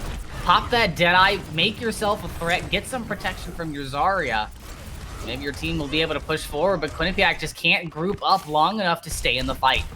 It doesn't seem like there's any protection from anything if you're on the side of Quinnipiac. This Blob Doomfist just keeps finding it. Nobody can really cope with it. St. Peter's having the time of their lives, where Quinnipiac having the time at the end of their lives. Yeah, only 47 seconds left right now for Quinnipiac on this attack, and St. Peter's just kind of made themselves a home in front of the choke. It's very, very rare that you see teams actually stay here, and look at that, using the tech to get the whole 125 on the seismic slam, punches into the wall, and Blob. Blob's telling a little bit of a story here. You think he's gonna kill one, he turns around, kills the other, then just out of nowhere from off screen cleans up Grub. This has kind of been the story. 20 seconds, and it's looking grim if anybody from Quinnipiac can even touch. Yep, this might be the game that St. Peter's pushes themselves into that top echelon of the leaderboard. Quinnipiac, however, still gonna be struggling this semester. There goes the Meteor Strike just to reposition by the ship. And it will be Blob taken down, but perhaps a moment too late, as now Quinnipiac starts to push onto point. Perhaps the aggression paid off a little bit for them from their opponents here, as now it's all a matter of cleaning up this point quickly before the respawns can come in. But the pin on the Broccoli ensures that there's not going to be as much healing. Counter pin coming in from Firewolf, trying to secure. It's going to be this lone Lucio trying to wiggle around by as much time as they can. And I really like the way that Quinnipiac decided to take this point and get back into the situation. They slept res right outside of their spawn, and they just pressed the pedal. They said, go, go, go. Forget the Reinhardt. Leave him back here. We can deal with him later. We need to get to the point and take care of St. Peter's. With the Bastion in tow, they were able to do so, and they dealt with Rez when he came back, and they dealt with him again just now. Oh, and Mayonnaise isn't done having that tank configuration ready to just blast shells into any member that stands nearby and eventually come out of it, but will be able to get set up on point should they so choose. Nacho's going to be throwing in that grab, takes a few bullets from their opponent, and all of a sudden, Quinnipiac finding it suddenly very within themselves to strike back at Bastion, tucked away right onto point, really forcing down that Lucio, making it to where nobody can come within line of sight lest they be mowed like some fresh grass. Mayonnaise now looking to cut a couple more pieces of damage. The second tick has been achieved. This suddenly might be it for Quinnipiac. Nobody's dealing with it, and suddenly we're at a very close game despite that first round. It's that sleep dart. They were able to get the sleep dart out of the Reinhardt early. That allows them to get to the point. They're able to deal with the team. They deal with the Reinhardt a little bit late there. Now when they get back into the equation, Reinhardt's shield's not up. He's not expecting them to be as aggressive as they are. He dies first again, and the door is wide open for Quinnipiac. I mean, only 2 seconds separate these teams between each other, and that's pretty good odds for either side. I mean, Quinnipiac definitely going to be feeling a little bit of a mental boon there as they do get the benefit of, kind of coming back a little bit, getting into the swing of things, perhaps learning a little bit of how to deal with Blob and, finding their openings here. That desperation may be what Quinnipiac needs. It's definitely the spark of inspiration that you need. Here's the question. Gotta get out of spawn this time. Yeah. You only have 2 minutes, and if they're able to stop you again, you're going to feel bad about it, especially because they're set up to catch you this time. Last time we saw St. Peter's University's composition completely focused around being aggressive, keeping Quinnipiac in spawn, and not allowing them to play the game. Now they're going to allow Quinnipiac to get into position and use those snipers to get into the back onto Mayonnaise. See exactly what St. Peter's has in their sleeve. Grub hanging back for the time being on that Widowmaker. Nice accretion. Gonna be blasting onto Firewolf for just a quick second. And Corey Trevor taking a boatload of damage. Mayonnaise not gonna be able to set up in a comfortable position. And this DPS is a very stationary composition here. It doesn't seem like one that's gonna find too much benefit unless you can catch a team really off guard, and it does not seem like St. Peter's is up for that shock. Yeah, you're going to have a hard time getting any purchase on a Blob or Riggs. Not to mention that Pavi onto the high ground, the Baptiste. You just said there's so much of St. Peter's composition that is pretty much built around making sure that you can't get to the point and that you can't make this space. If your Reinhardt's not able to stay alive, your Zarya is not going to be able to do so either. And speaking of Zarya's not being able to do so, Corey Trevor going to be falling. Grub just take down Min, which is a good opening. No res available for this defense, but it looks like the damage has already been done on the offense. There's not much they can do. And we are going to be holding up in this little room, the Bastion with the 2 supports, but there's only so much they can do. That Sigma continues to wear down Mayonnaise. And using the Gravitic Flux, this might be a bit bold here. Cookie managing to keep themselves alive with the help of their other support. Very powerful combination here, but question remains, can they reign from this high ground? And you can't let Nacho get out of that situation alive. If you're that Bastion, you need to make sure that you're cleaning up those kills. Mayonnaise now trying to find purchase on the high ground, but it's still a bit of an issue. They have that Sigma. They have the Discord.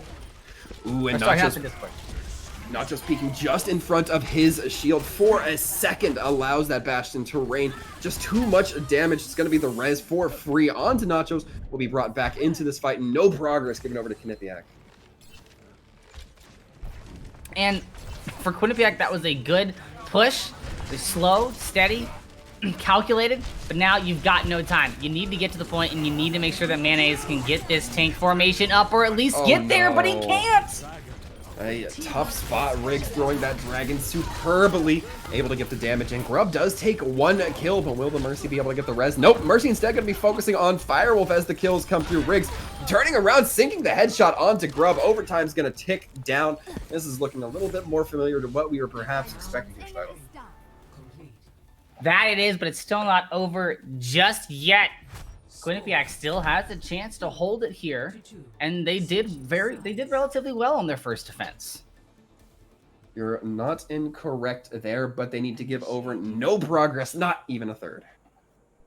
Not even a third, indeed. And for this to happen, Grub and Mayonnaise are honestly, they're going to have to kick this into high gear in order to contest with what Riggs and Blob are bringing to the table. I expect St. Peter's to go a full-on dive mobility composition, just blow past Quinnipiac onto the point, take it, and you don't have to take it. You just only have to have a third. Yeah. So if you blow past them, leave maybe a sniper Riggs on that Hanzo behind on the high ground, he just gets free purchase because you know that Quinnipiac has to play the point. They cannot give you anything. So that's going to allow you to set up your DPS pretty much wherever you want.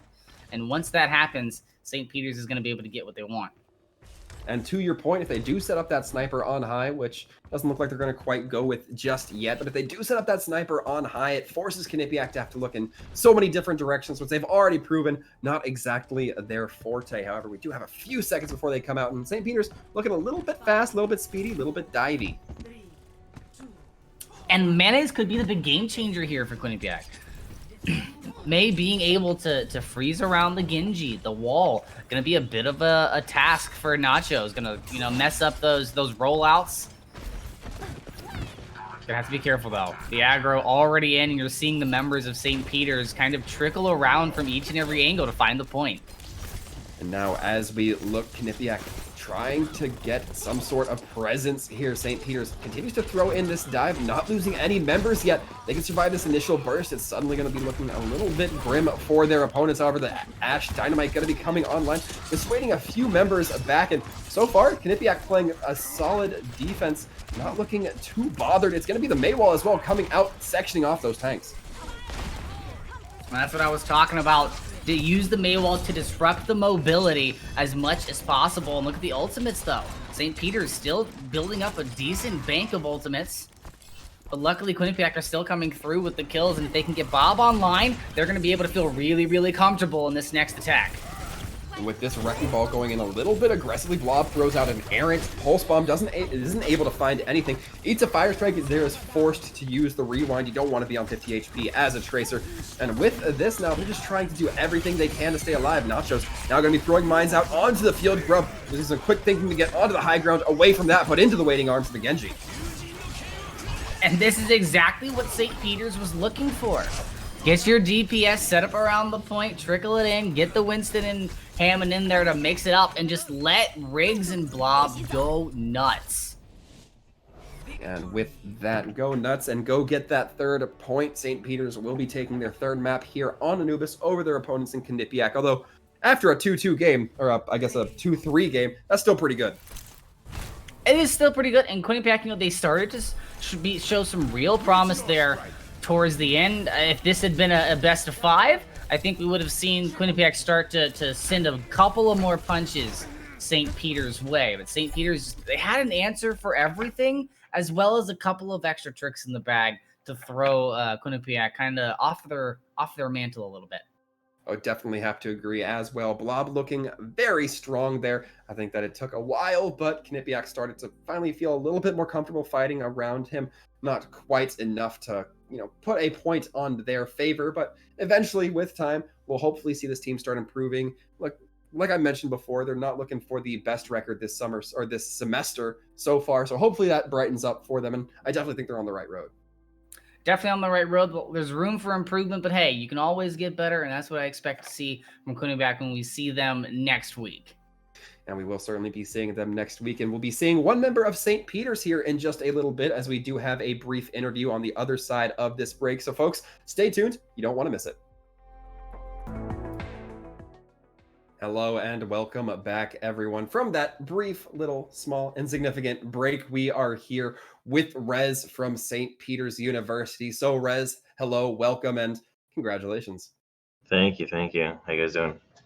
So far, doing pretty well. Been enjoying some wonderful Overwatch. Hoping to keep that continuing here. But we did have a couple of questions for you. Now, I want to ask, just starting off, getting into it, what was your kind of mindset going into this match? Was it pretty day at the office for you guys, or was it something you had to specifically prepare for or track in your mind? We prepared for it pretty well. We lost them the fall split, so we wanted to make sure that we played better here and I definitely think we did that today. I certainly think so. Yeah, certainly some high level play today. One of the things that I wanted to talk about, we saw you on a lot of different heroes, and when we had you in chat just a second ago, you said that you and Nacho kind of like to swap around what role of tank you want to play. But how does it feel to be a tank player when you have a DPS duo working together like you guys have? Yeah, it definitely takes a lot off our backs. I really can just go there, and we try to run different comps to try to practice and make sure that we are all well rounded on each hero. Like I can play the full tank line, he could play the full tank line. So we just like to see what we're feeling that day. And then last but not least, on that Anubis round that we saw, you guys got to have a little bit of a playground on your defense there. What was it like in comms for the team as you guys were playing through that? It was a little hectic. We were trying to just trying to hold them at the gates, and then yeah, we had a little bit of miscommunication. We'll say that, and but we definitely pulled it back and held well after that.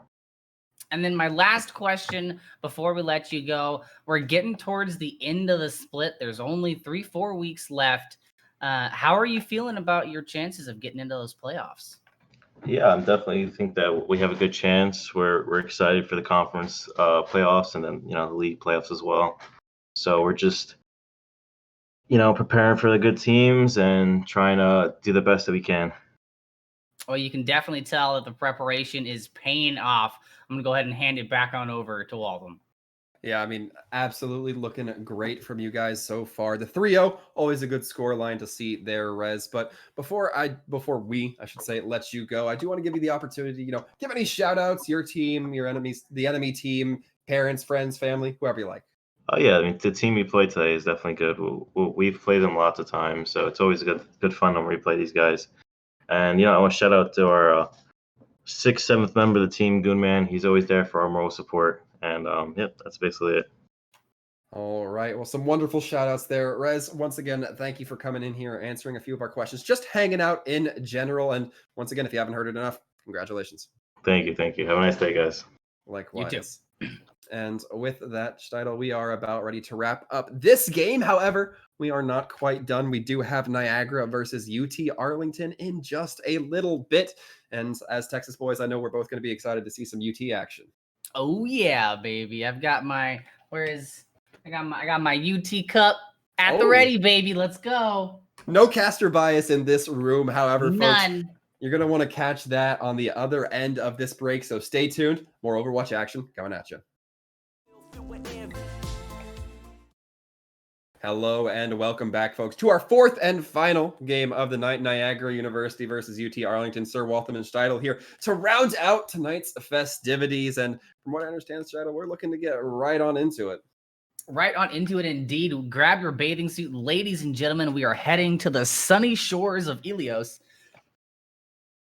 And honestly, Ilios, I said it at the beginning when I came on, one of my favorite maps for us to start off on, because although I hate starting on control point because it doesn't give you an accurate look at what the two teams are actually going to bring to the table, in my opinion, Ilios lets you play the game the way you want to play it, especially here on Well. My friend Jag would be giving me a high five for pointing that one out because it's one of his favorite points to throw in there. But this just allows you to do so many things. You want to run the pharmacy? Go for it. You want a Doomfist and a Wrecking Ball in the mix?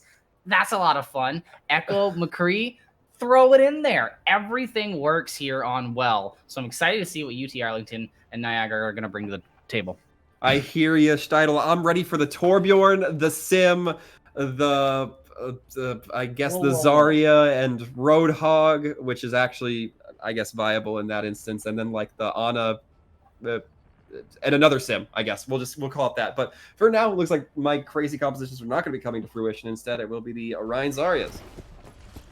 Yeah, and keep an eye this go round on Dude. Starting off on the Sim, but definitely not going to be staying there. I don't want to give away too much here out at the beginning, but definitely going to be a player to watch. Looks like they may have almost fallen off the map there, but we'll be able to make it right back into the spawn. Able to get themselves switched over to that Reaper. It's going to be the Reaper McCree difference on that DPS to start, as well Super Juice and Aristalia. Going to be a little bit of a difference there. We initially look, and UT Arlington going to be setting up an early Immortality field, but it's going to be Dude taking down Crazy Monkey, and then DC224 also going to be following Niagara, starting to hemorrhage players, and this is not looking great for them on the start. And the Ryan battle is the name of the game here, and it's one thing that UT Arlington plays perfectly. Using that combination of the Zarya shield as well as creatively an ice block instead of a wall from Dez to mitigate damage onto Lortler and allow him to swing into Crazy Monkey. Once Crazy Monkey's down on that Reinhardt, Niagara University just has no staying power because that Reaper gets to press W and decimate with those shotguns. Oh no, we see that Reaper creeping around on high. Dude looking to just capitalize on that push, and nobody really seeming to notice, just able to get that massive blast burst damage in, and just as quick as I'm finishing this sentence, this fight's over. And that's what UT Arlington wants to be able to do with this kind of composition. Wait around the corner, pop out, and just immobilize and completely decimate the opposing side. Niagara University, at this point in time, you need to start switching things up. I'm glad to see Sheridan onto something with a little bit more shield break. We'll see if it will be impactful enough. Niagara now looking to lean in here, but they're still going to have to deal with the quite aggressive UT Arlington. UT Arlington seeming to feel their oats just a little bit here. We see Dez on that Mei, ready to cause some separation, and does find it on the Reinhardt with that Crazy Monkey's going to fall on. Niagara having the wits about them to try and turn back. I'm sorry, I didn't quite get the memo, though.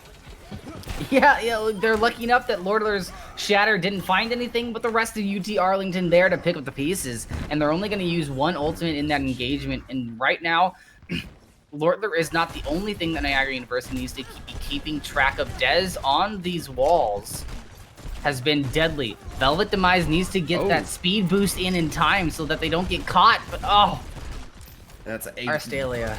A rough spot when your Moira is down. That's a lot of that widespread, massive healing. But now it's going to be Niagara who's set up with a wall. Doesn't matter as Dude just hops over it, throws in the Death Blossom, gets 3, and just like that, UT Arlington win it off for 1.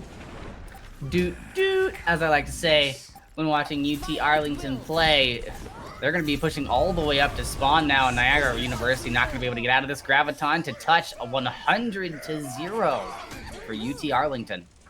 And Niagara definitely looking to get a little bit more progress than that as we look towards either Lighthouse or Ruins. I'm hoping Ruins, but we haven't seen Lighthouse tonight, I don't believe. It's going to be Ruins, so we'll continue that trend here. But we get to see, of course, that long-range hit scan possibly come to fruition here, and I'd love to see Arlington break it out. And for Niagara University, this is going to be an uphill battle. UT Arlington, one of the top 3 teams here in the league. I mean, I believe they're the top second in their division as well, just beneath the undefeated RIT. Whereas Niagara University, very much so on the lower end of the leaderboard. You're trying to buffer your map differential a little bit. Can you get 1 map, just 2 maps, get yourself just a little bit more, and then you can squeak above William and Mary in the standings. It's all about a game of inches sometimes, and UT Arlington as well, trying to fight those last few inches to get themselves as high up in the standings as possible, just like their opponents in Niagara. And Dude looking to push right on up to these tanks. It's going to be the Reinhardt holding his shield in towards this small room, being very careful, and Lortler not going to be as careful, going in for the pin, taking down that Lucio. And now with this Niagara, nothing left to do but get chewed up and spat out. And the big play there from Kraitz, using the personal bubble to shield the initial charge from Crazy Monkey, and that's gonna allow Lortler to have a projected bubble when they decide to get super aggressive and into the back line. As we can see here, UT Arlington once again setting up for a little bit more of a forward hold, and Sheridan setting up on this high ground with the Junkrat might provide a little bit more damage at that longer range. Could be very beneficial given those pills deal quite a walloping if you're able to just rain in on them.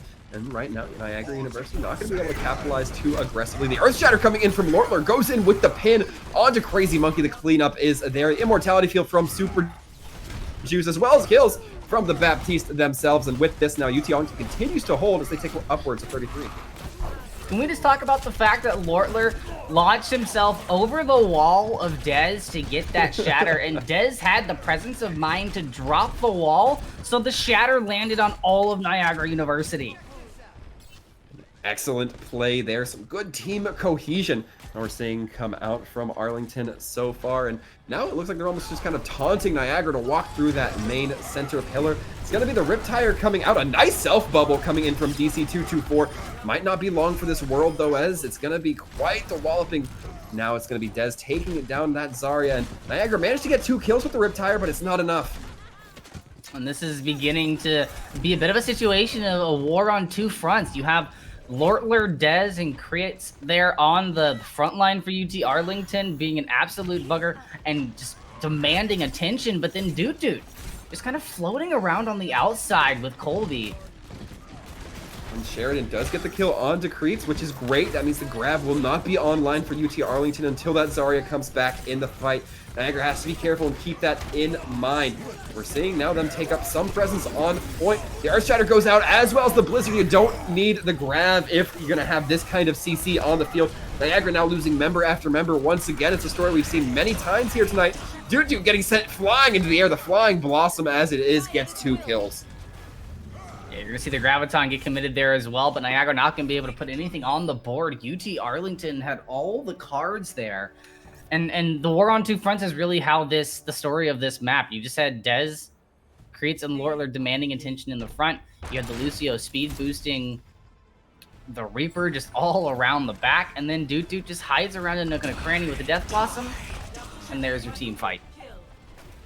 Yeah, some excellent performance coming out from UT Arlington. Just seeming to win this, not necessarily off of ult economy, not necessarily off of, better compositions, but just better gameplay in general. This definitely seems like the team that's sharpened their tools just a bit more. Absolutely. And as we progress through our map pool, that's only going to become more and more important. It's not an easy map pool by any means. I mean, we've got Eichenwald coming up next, and I've seen many a team fret taking that first point, getting past that bridge, or even taking that 3rd point. If you're able to grab that 3rd point, I say you get a gold star, because it's a difficult map to complete, and you have to have your full team to do it.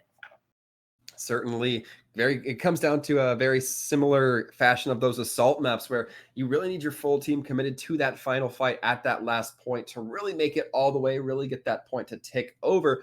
The question now becomes, does Niagara have that kind of grit, have that kind of team cohesion, and that kind of wherewithal to really get it delivered? I sure hope they do. Look at him. He's frozen. Oh. Oh, help. No, I didn't say anything. That's awkward. I was just doing a May impression. It's all right. Oh, I see how you were doing there. Yeah, Speaking of May, though, perfect segue. One of the things that I would have liked to have seen Niagara you do there is punish UT Arlington. Play a bit of catch. You don't always have to be throwing and tackling. If you play receiving, it can work really well. Allow that Reinhardt to get aggressive, and then use your own May to make sure that he can't get out.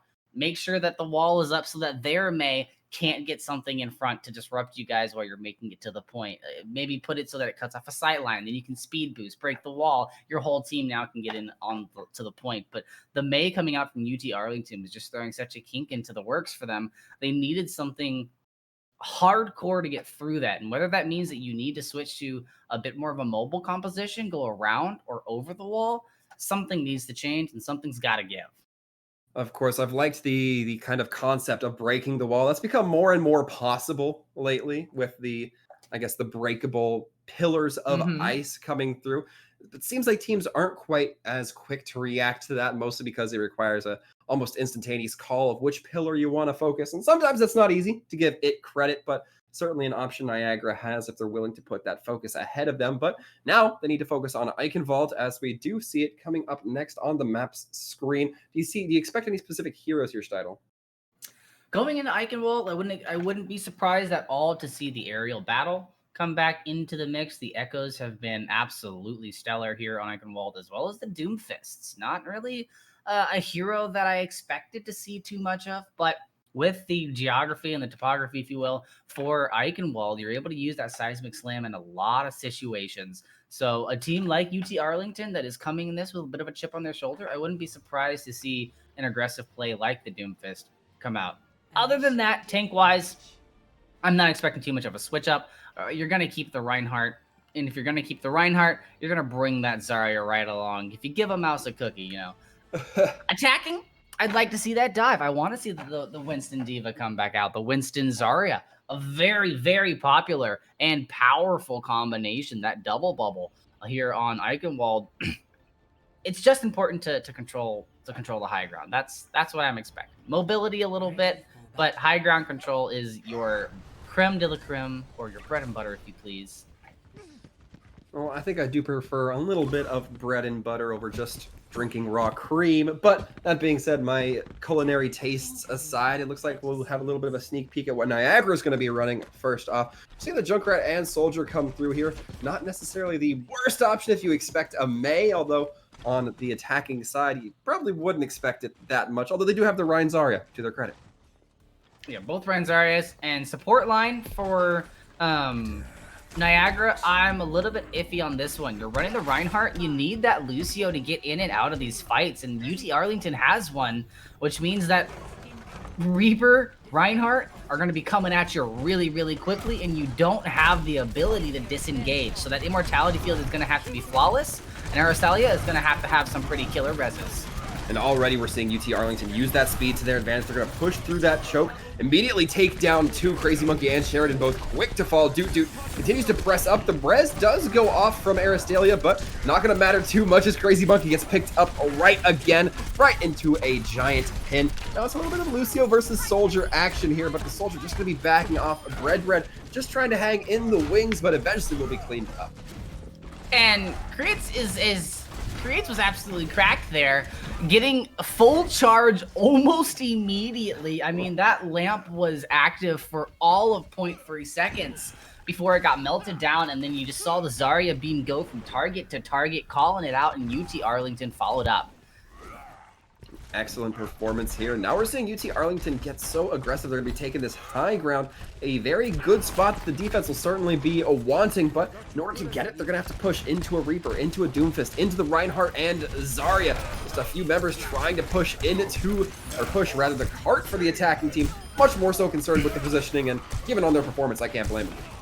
Yeah, and this is what I was talking about. The high ground control is absolutely the most important thing that you have. And a Shatter may have landed, but the kills aren't going to follow.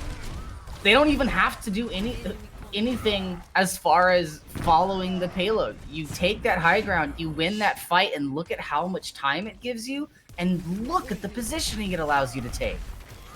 Some excellent positioning coming through here. We will see Lortler pull back a little bit, get that cart a little bit more shielding to prevent the carriers from taking too much damage. However, Niagara still have quite a job ahead of them. The Immortality Field's going to be coming out. The Doomfist doesn't really care about that, though. He's still going to punch you. He's still going to move you in any direction he likes.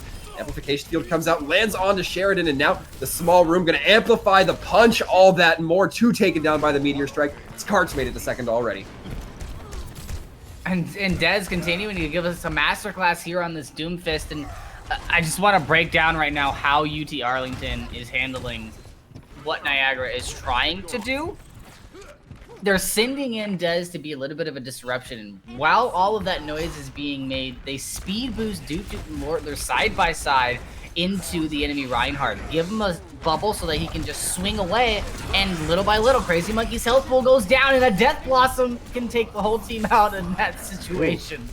Yeah, once the Immortality Field goes down, Doot has the freedom to Death Blossom and the freedom to deliver that cart to third. 5 minutes and 12 seconds. That's one of the faster ones I've seen. Yeah, you know, adding a minute and 12 seconds to your time bank is nothing at all to scoff at. In fact, it's something to applaud. And Niagara University, we've already seen them have a bit of difficulty getting in through some of these choke points. So they have to not only have something effective, but in my opinion, you're going to need something creative to dislodge UT Arlington from their spot. Creative is certainly going to be the name of the game here, and I don't know if Niagara necessarily is going to draw the cards to get that done. We'll certainly see. Not throwing anything out of the window just yet, as they will be rolling out onto this attack. We'll be seeing what UT Arlington is going to be defending with in just a second. Wouldn't be surprised to see that Reinhardt come back with the Lucio. I think Dude's just going to put up a cheeky teleporter. I'm interested to see if, just putting up a cheeky teleporter so that they can get themselves positioned just that much quicker. But the McCree Doomfist, exactly what I expected. Dude's going to be able to sit back towards the point with their Reinhardt, protect Super Juice a little bit, and just kind of allow for Dez to hop around and have a fun, grand old time.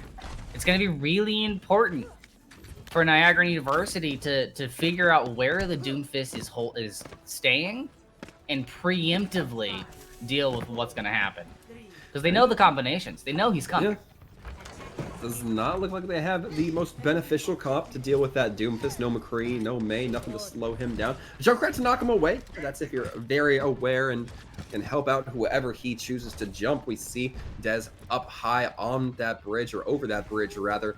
Dez now creeping around, ready to dive in behind it, charges up and immediately displaces a couple members, but it looks like Niagara able to mitigate their way around, and Red Bread gonna be looking to charge up their primary fire on that shield. Gonna be building up a ton of damage as well, building up quite a bit of ammo, although it doesn't look like it really matters. Niagara still choosing to lose members, or rather opting to lose members here, as it's just looking so overwhelming from UT Arlington. And I said you had to be a bit creative. The teleport is a little bit in the right direction. The issue is that once Bread got onto the point, they immediately placed all 3 turrets in one location, and all that Lortler had to do was walk that corner, and I don't even think they meant to, but a single swing took out all 3 turrets. A little bit unfortunate there, but maybe Niagara is of the learning type. We'll see them setting up another teleporter, looking to set up high on the bridge, although that will put them right in threat of the Doomfist. We can see already throwing in those abilities. Reinhardt is going to stay low ground to maintain that presence as well underneath the shield. We see Bread throwing in those turrets to cover their backside, but the backside's not where you need to worry about, my friend. It's Crazy Monkey getting burned down by Super Juice, who's been delivering on this Baptiste and continues to do so, getting 3 off the back of this fight. 4. And you know what? If you've got a window and the other team is taking their sweet time getting on point, trying to line up some shots, throw it on out there. There's absolutely no reason not to. You dish out so much damage, you become another DPS, and you're already pretty hefty at that. And now look at UT Arlington. They've gotten the read. They're going to sit here and wait for this next teleporter. Maybe not. Maybe we don't wait. Everybody but Dez apparently will wait. Aristalia going to be sent back to the spawn. No coalescence available, although I'm sure that's the least of Niagara's worries right now. The sound barrier gets dropped, but it can't save Bread, who falls to the Doomfist right at that moment. The grav goes out, holds everybody down now that there is no sound barrier to keep them alive, and UT Arlington just showing no respect to the space that Niagara needs. And you keep getting ultimates online, but you're never getting the chance to use them. Niagara right now, Doomfist hasn't swapped or switched or changed where this attack is coming from. And we saw Smart Flake from TC224 earlier using that bubble and predicting the Reinhardt coming into the Doomfist coming into the equation, but now we're just seeing them completely forget that he's even there and try and move into the point. Dez going to be using that Meteor Strike just to get away, trying to go for the uppercut onto the Lucio. Velvet Demise, however, able to get away. The same camp he's had for a few more members of their team. Niagara gets the flashbang and the headshot onto Doot. Finally, some kills going in favor of Niagara. That Doomfist so low, but Dez remains standing. And I like the fact that we're seeing that McCree come to fruition, but that flashbang, if you'd held it for just a tad, you'd have had it ready for that Doomfist when he came or knocking. It's going to be UT Arlington right now. They have both of their support ultimates online, so they're pretty well equipped to catch anything that Niagara decides to throw at them. The question is, can Crazy Monkey find the back line with this Shatter?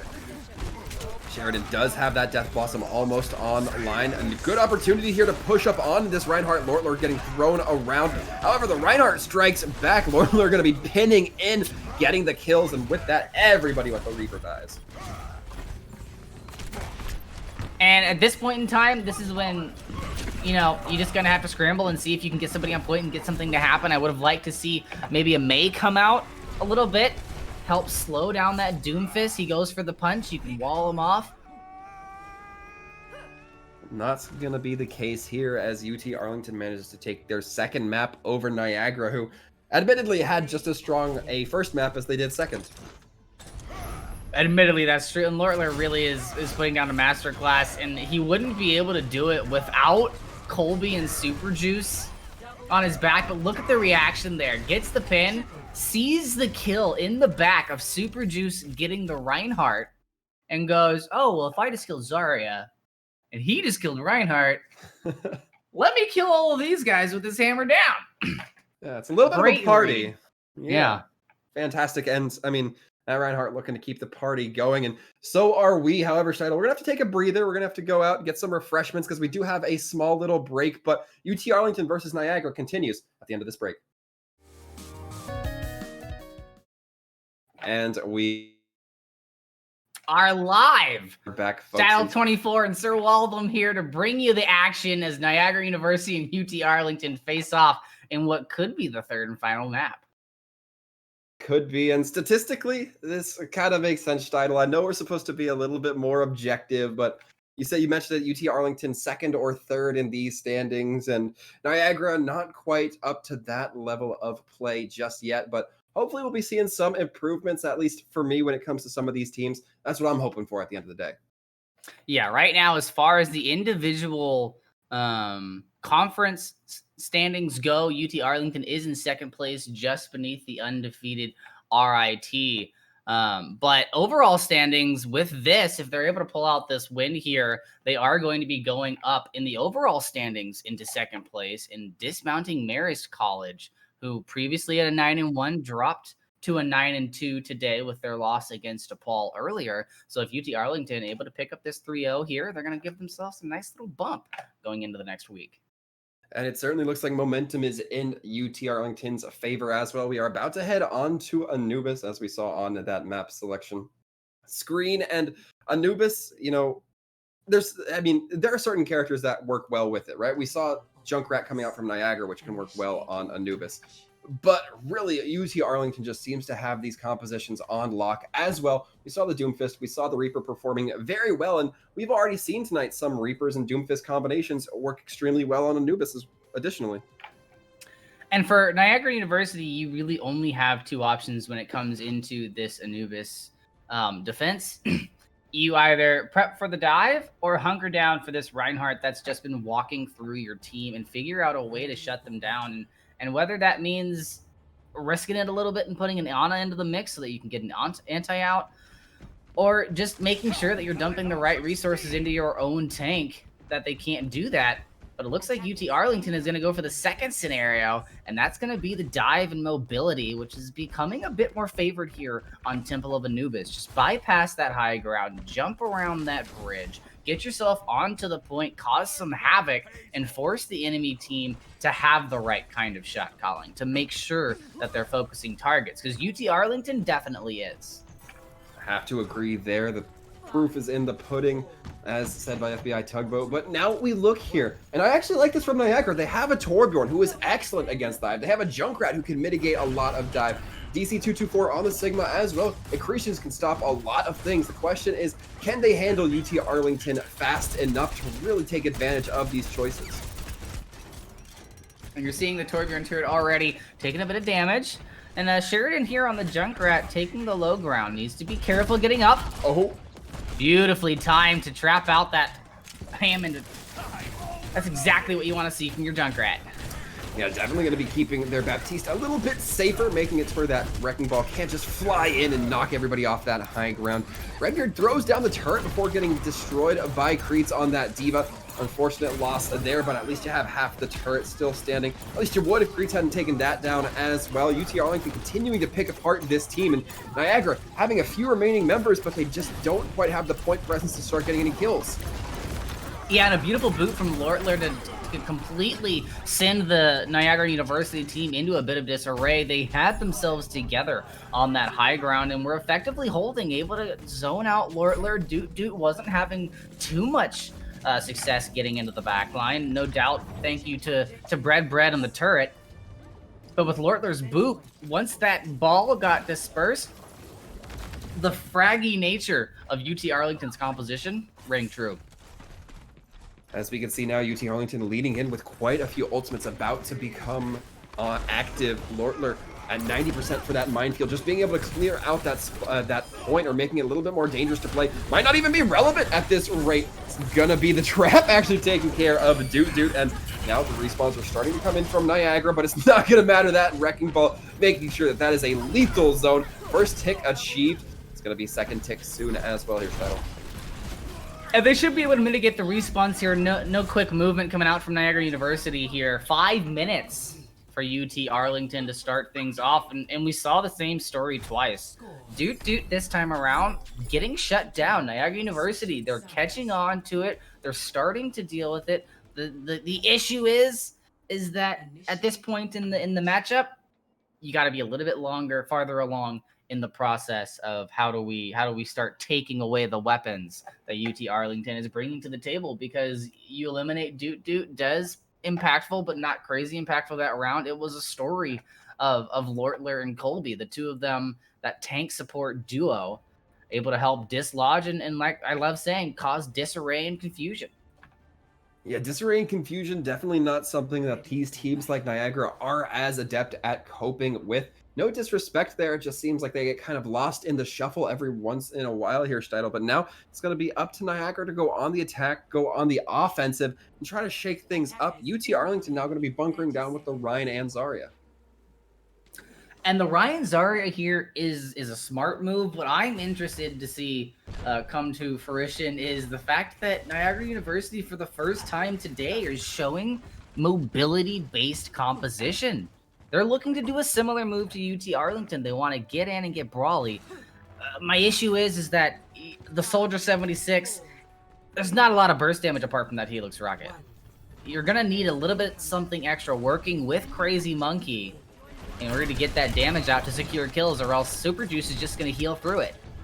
Fortunately, Dez might be the Achilles heel when you look at Sheridan. Trying to get that soldier damage up into the sky. Going to be a huge opportunity there. And Red trying to teleport right onto point. That just leaves them wide open for a beating from Dez and company, as now a few remaining members are quick to be cleaned up. But that Wrecking Ball just trying to get out. Can't quite make it.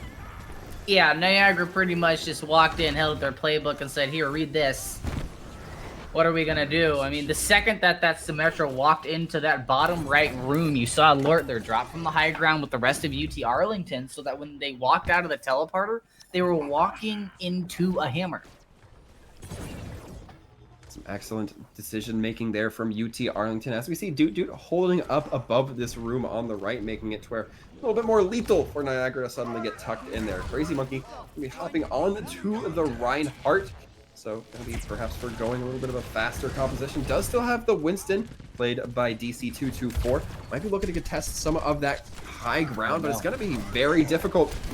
We see now the Reinhardt coming in, lands a nice big Earth Shatter, and Niagara going to be cleaned up in a very fast fashion. Yeah, Doot was just kind of waiting there and reading for it, and we've seen Lortler do this time and time again, where the charge or the positioning of the Reinhardt is perfectly set up to pair up with one of the DPS to make sure that one kill at least is secured from the engagement. It's something we saw earlier when St. Peter's University, their DPS, playing in such of a fashion where one didn't have to get the kill, the other was always there. That's what UT Arlington is bringing to the table. Velvet as well, Bread, neither of them able to make it to point. And Doot hot on the heels of this entire enemy team. Winston not going to be enough to deal with this Reaper, and right now it's going to be the duplicate coming in, but Dez not really needing to, as the damage was already done. And right now, you're looking at that coalescence and going, you've got to get something done with it. But secondly, Doot has been doing something they've been doing all game, and that is repetition. We end the push, Reaper goes back up here on the left. Niagara needs to take that into account, write it down, and use it when they push. We'll see if those lessons can in fact be learned by Niagara. A minute and a half left in their time bank, as now Doot once again perched like an owl up there on the high ground already. You see Lortler's shield taking a little bit of wear and tear, but so far not feeling too much pressure. And now it's going to be the drop down coming in, the sound barrier coming in from Niagara. A nice Earth Shatter as well to keep everybody alive, but it's not going to be enough. The damage overwhelming. UT Arlington, however, taking a few licks of their own. It's going to be the Coalescence trying for Aristalia to keep herself alive, but you can only do so much, especially against an Echo and a Baptiste. And it's just a matter of the fact UT Arlington is not afraid to get in, get dirty, and get brawly. They have Doot dishing out so much damage on the Reaper, and Super Juice just pumping out heals for Lortler, that there's no real chance for Niagara University to get the burst damage in. and to get their ultimates online. We have not seen a single ultimate combination yet from Niagara University here on this point. And DC224 already getting demexed, not a great spot. Sheridan trying to throw in the tactical visor, not going to be finding it. DC, however, getting picked up as Baby Diva, thrust into the wall, and with this, it's going to be looking very good for UT Arlington, despite Red trying to hold out one. And with a couple extra kills there at the last minutes, or seconds, I should say, 7 seconds left, and the charge from Lortler is going to make it impossible for Niagara University to get back for a touch. Nobody able to get to point, no reprieve, and with that, it's UT Arlington taking the win here on Anubis. A 3-0 sweep in a similar fashion to what we've seen tonight's title. Very much so. Tonight here on the EGF Overwatch channel is a night of 3 Overwatch. You'll love it to see it, unless you're the team on the O end, I suppose. Then you don't like to see it. But if you're the 3 team, probably not. You're very happy about that. You're very content. And there's that aggression again. I love the way that they set up that play that you saw in the play of the game. So just to break it down for a quick second, half of the team, you took your Lucio, you took your Reaper, and you took your Reinhardt. You drop off the high ground, and you come in this way. While over here, your Zarya has just thrown a grab just off screen of my webcam. And now you have that Reaper just sitting there. Wraith forms out, gets a quick shot from their Baptiste, returns to the fray, that Graviton with that Death Blossom. And on top of the fact that they had to wait for a little bit of heals to do the Death Blossom, the sound barrier goes out. They come out for heals. By the time they come back in for the Death Blossom, sound barrier is already depleted a little bit. There goes the rest of the team. And I want to say this as respectfully as I can, but I get that it's going to sound disrespectful to at least one person. It felt like UT Arlington didn't even need the Reaper. Honestly, the Reaper felt like just something to help as a little bit of an accelerant, perhaps, to start the fire a little bit faster. But for the most part, a lot of it was just core team play that was coming out. A lot of the damage being done so quickly that there wasn't quite a response. And for Niagara University, you can take this one of two ways. You can walk home looking down at the ground, or hold your head up high, grab yourself that VOD, and go back and look at the rollouts that UT Arlington are looking for. Not to use them, but just to expect them. So that next time you come around, you come in a situation, you can go, you know what? Maybe there is a Doomfist around this corner waiting to get a big slam. Maybe there is a Reaper up here on the right that's gonna pop down at some point. That way, next time you come into the situation, you might be able to skin a map or two off, or hey, even take them down. Well, it's certainly going to be on the sites for Niagara in these coming weeks. But for now, they're just going to have to be content with the 0-3 and some good old VODs to review. But for now, no interview, unfortunately, coming in from UT Arlington. So this title is where we will be wrapping up. I'll go ahead and do the outros, if you don't mind here, my friend. For myself and Steidl, we've enjoyed being your casting duo for the last 3 hours or so, 2 hours 45, 2 hours 15. I'm bad with time, but either way, Sir Waltham and Steidl, you can catch us at our Twitter handles below as well. Will English on production. Always a great time. Enjoyed working with them here today. But next week at EGF Season 2, we'll have more Overwatch Collegiate for you. So we hope to see you there. But until then, everybody, take care and stay safe.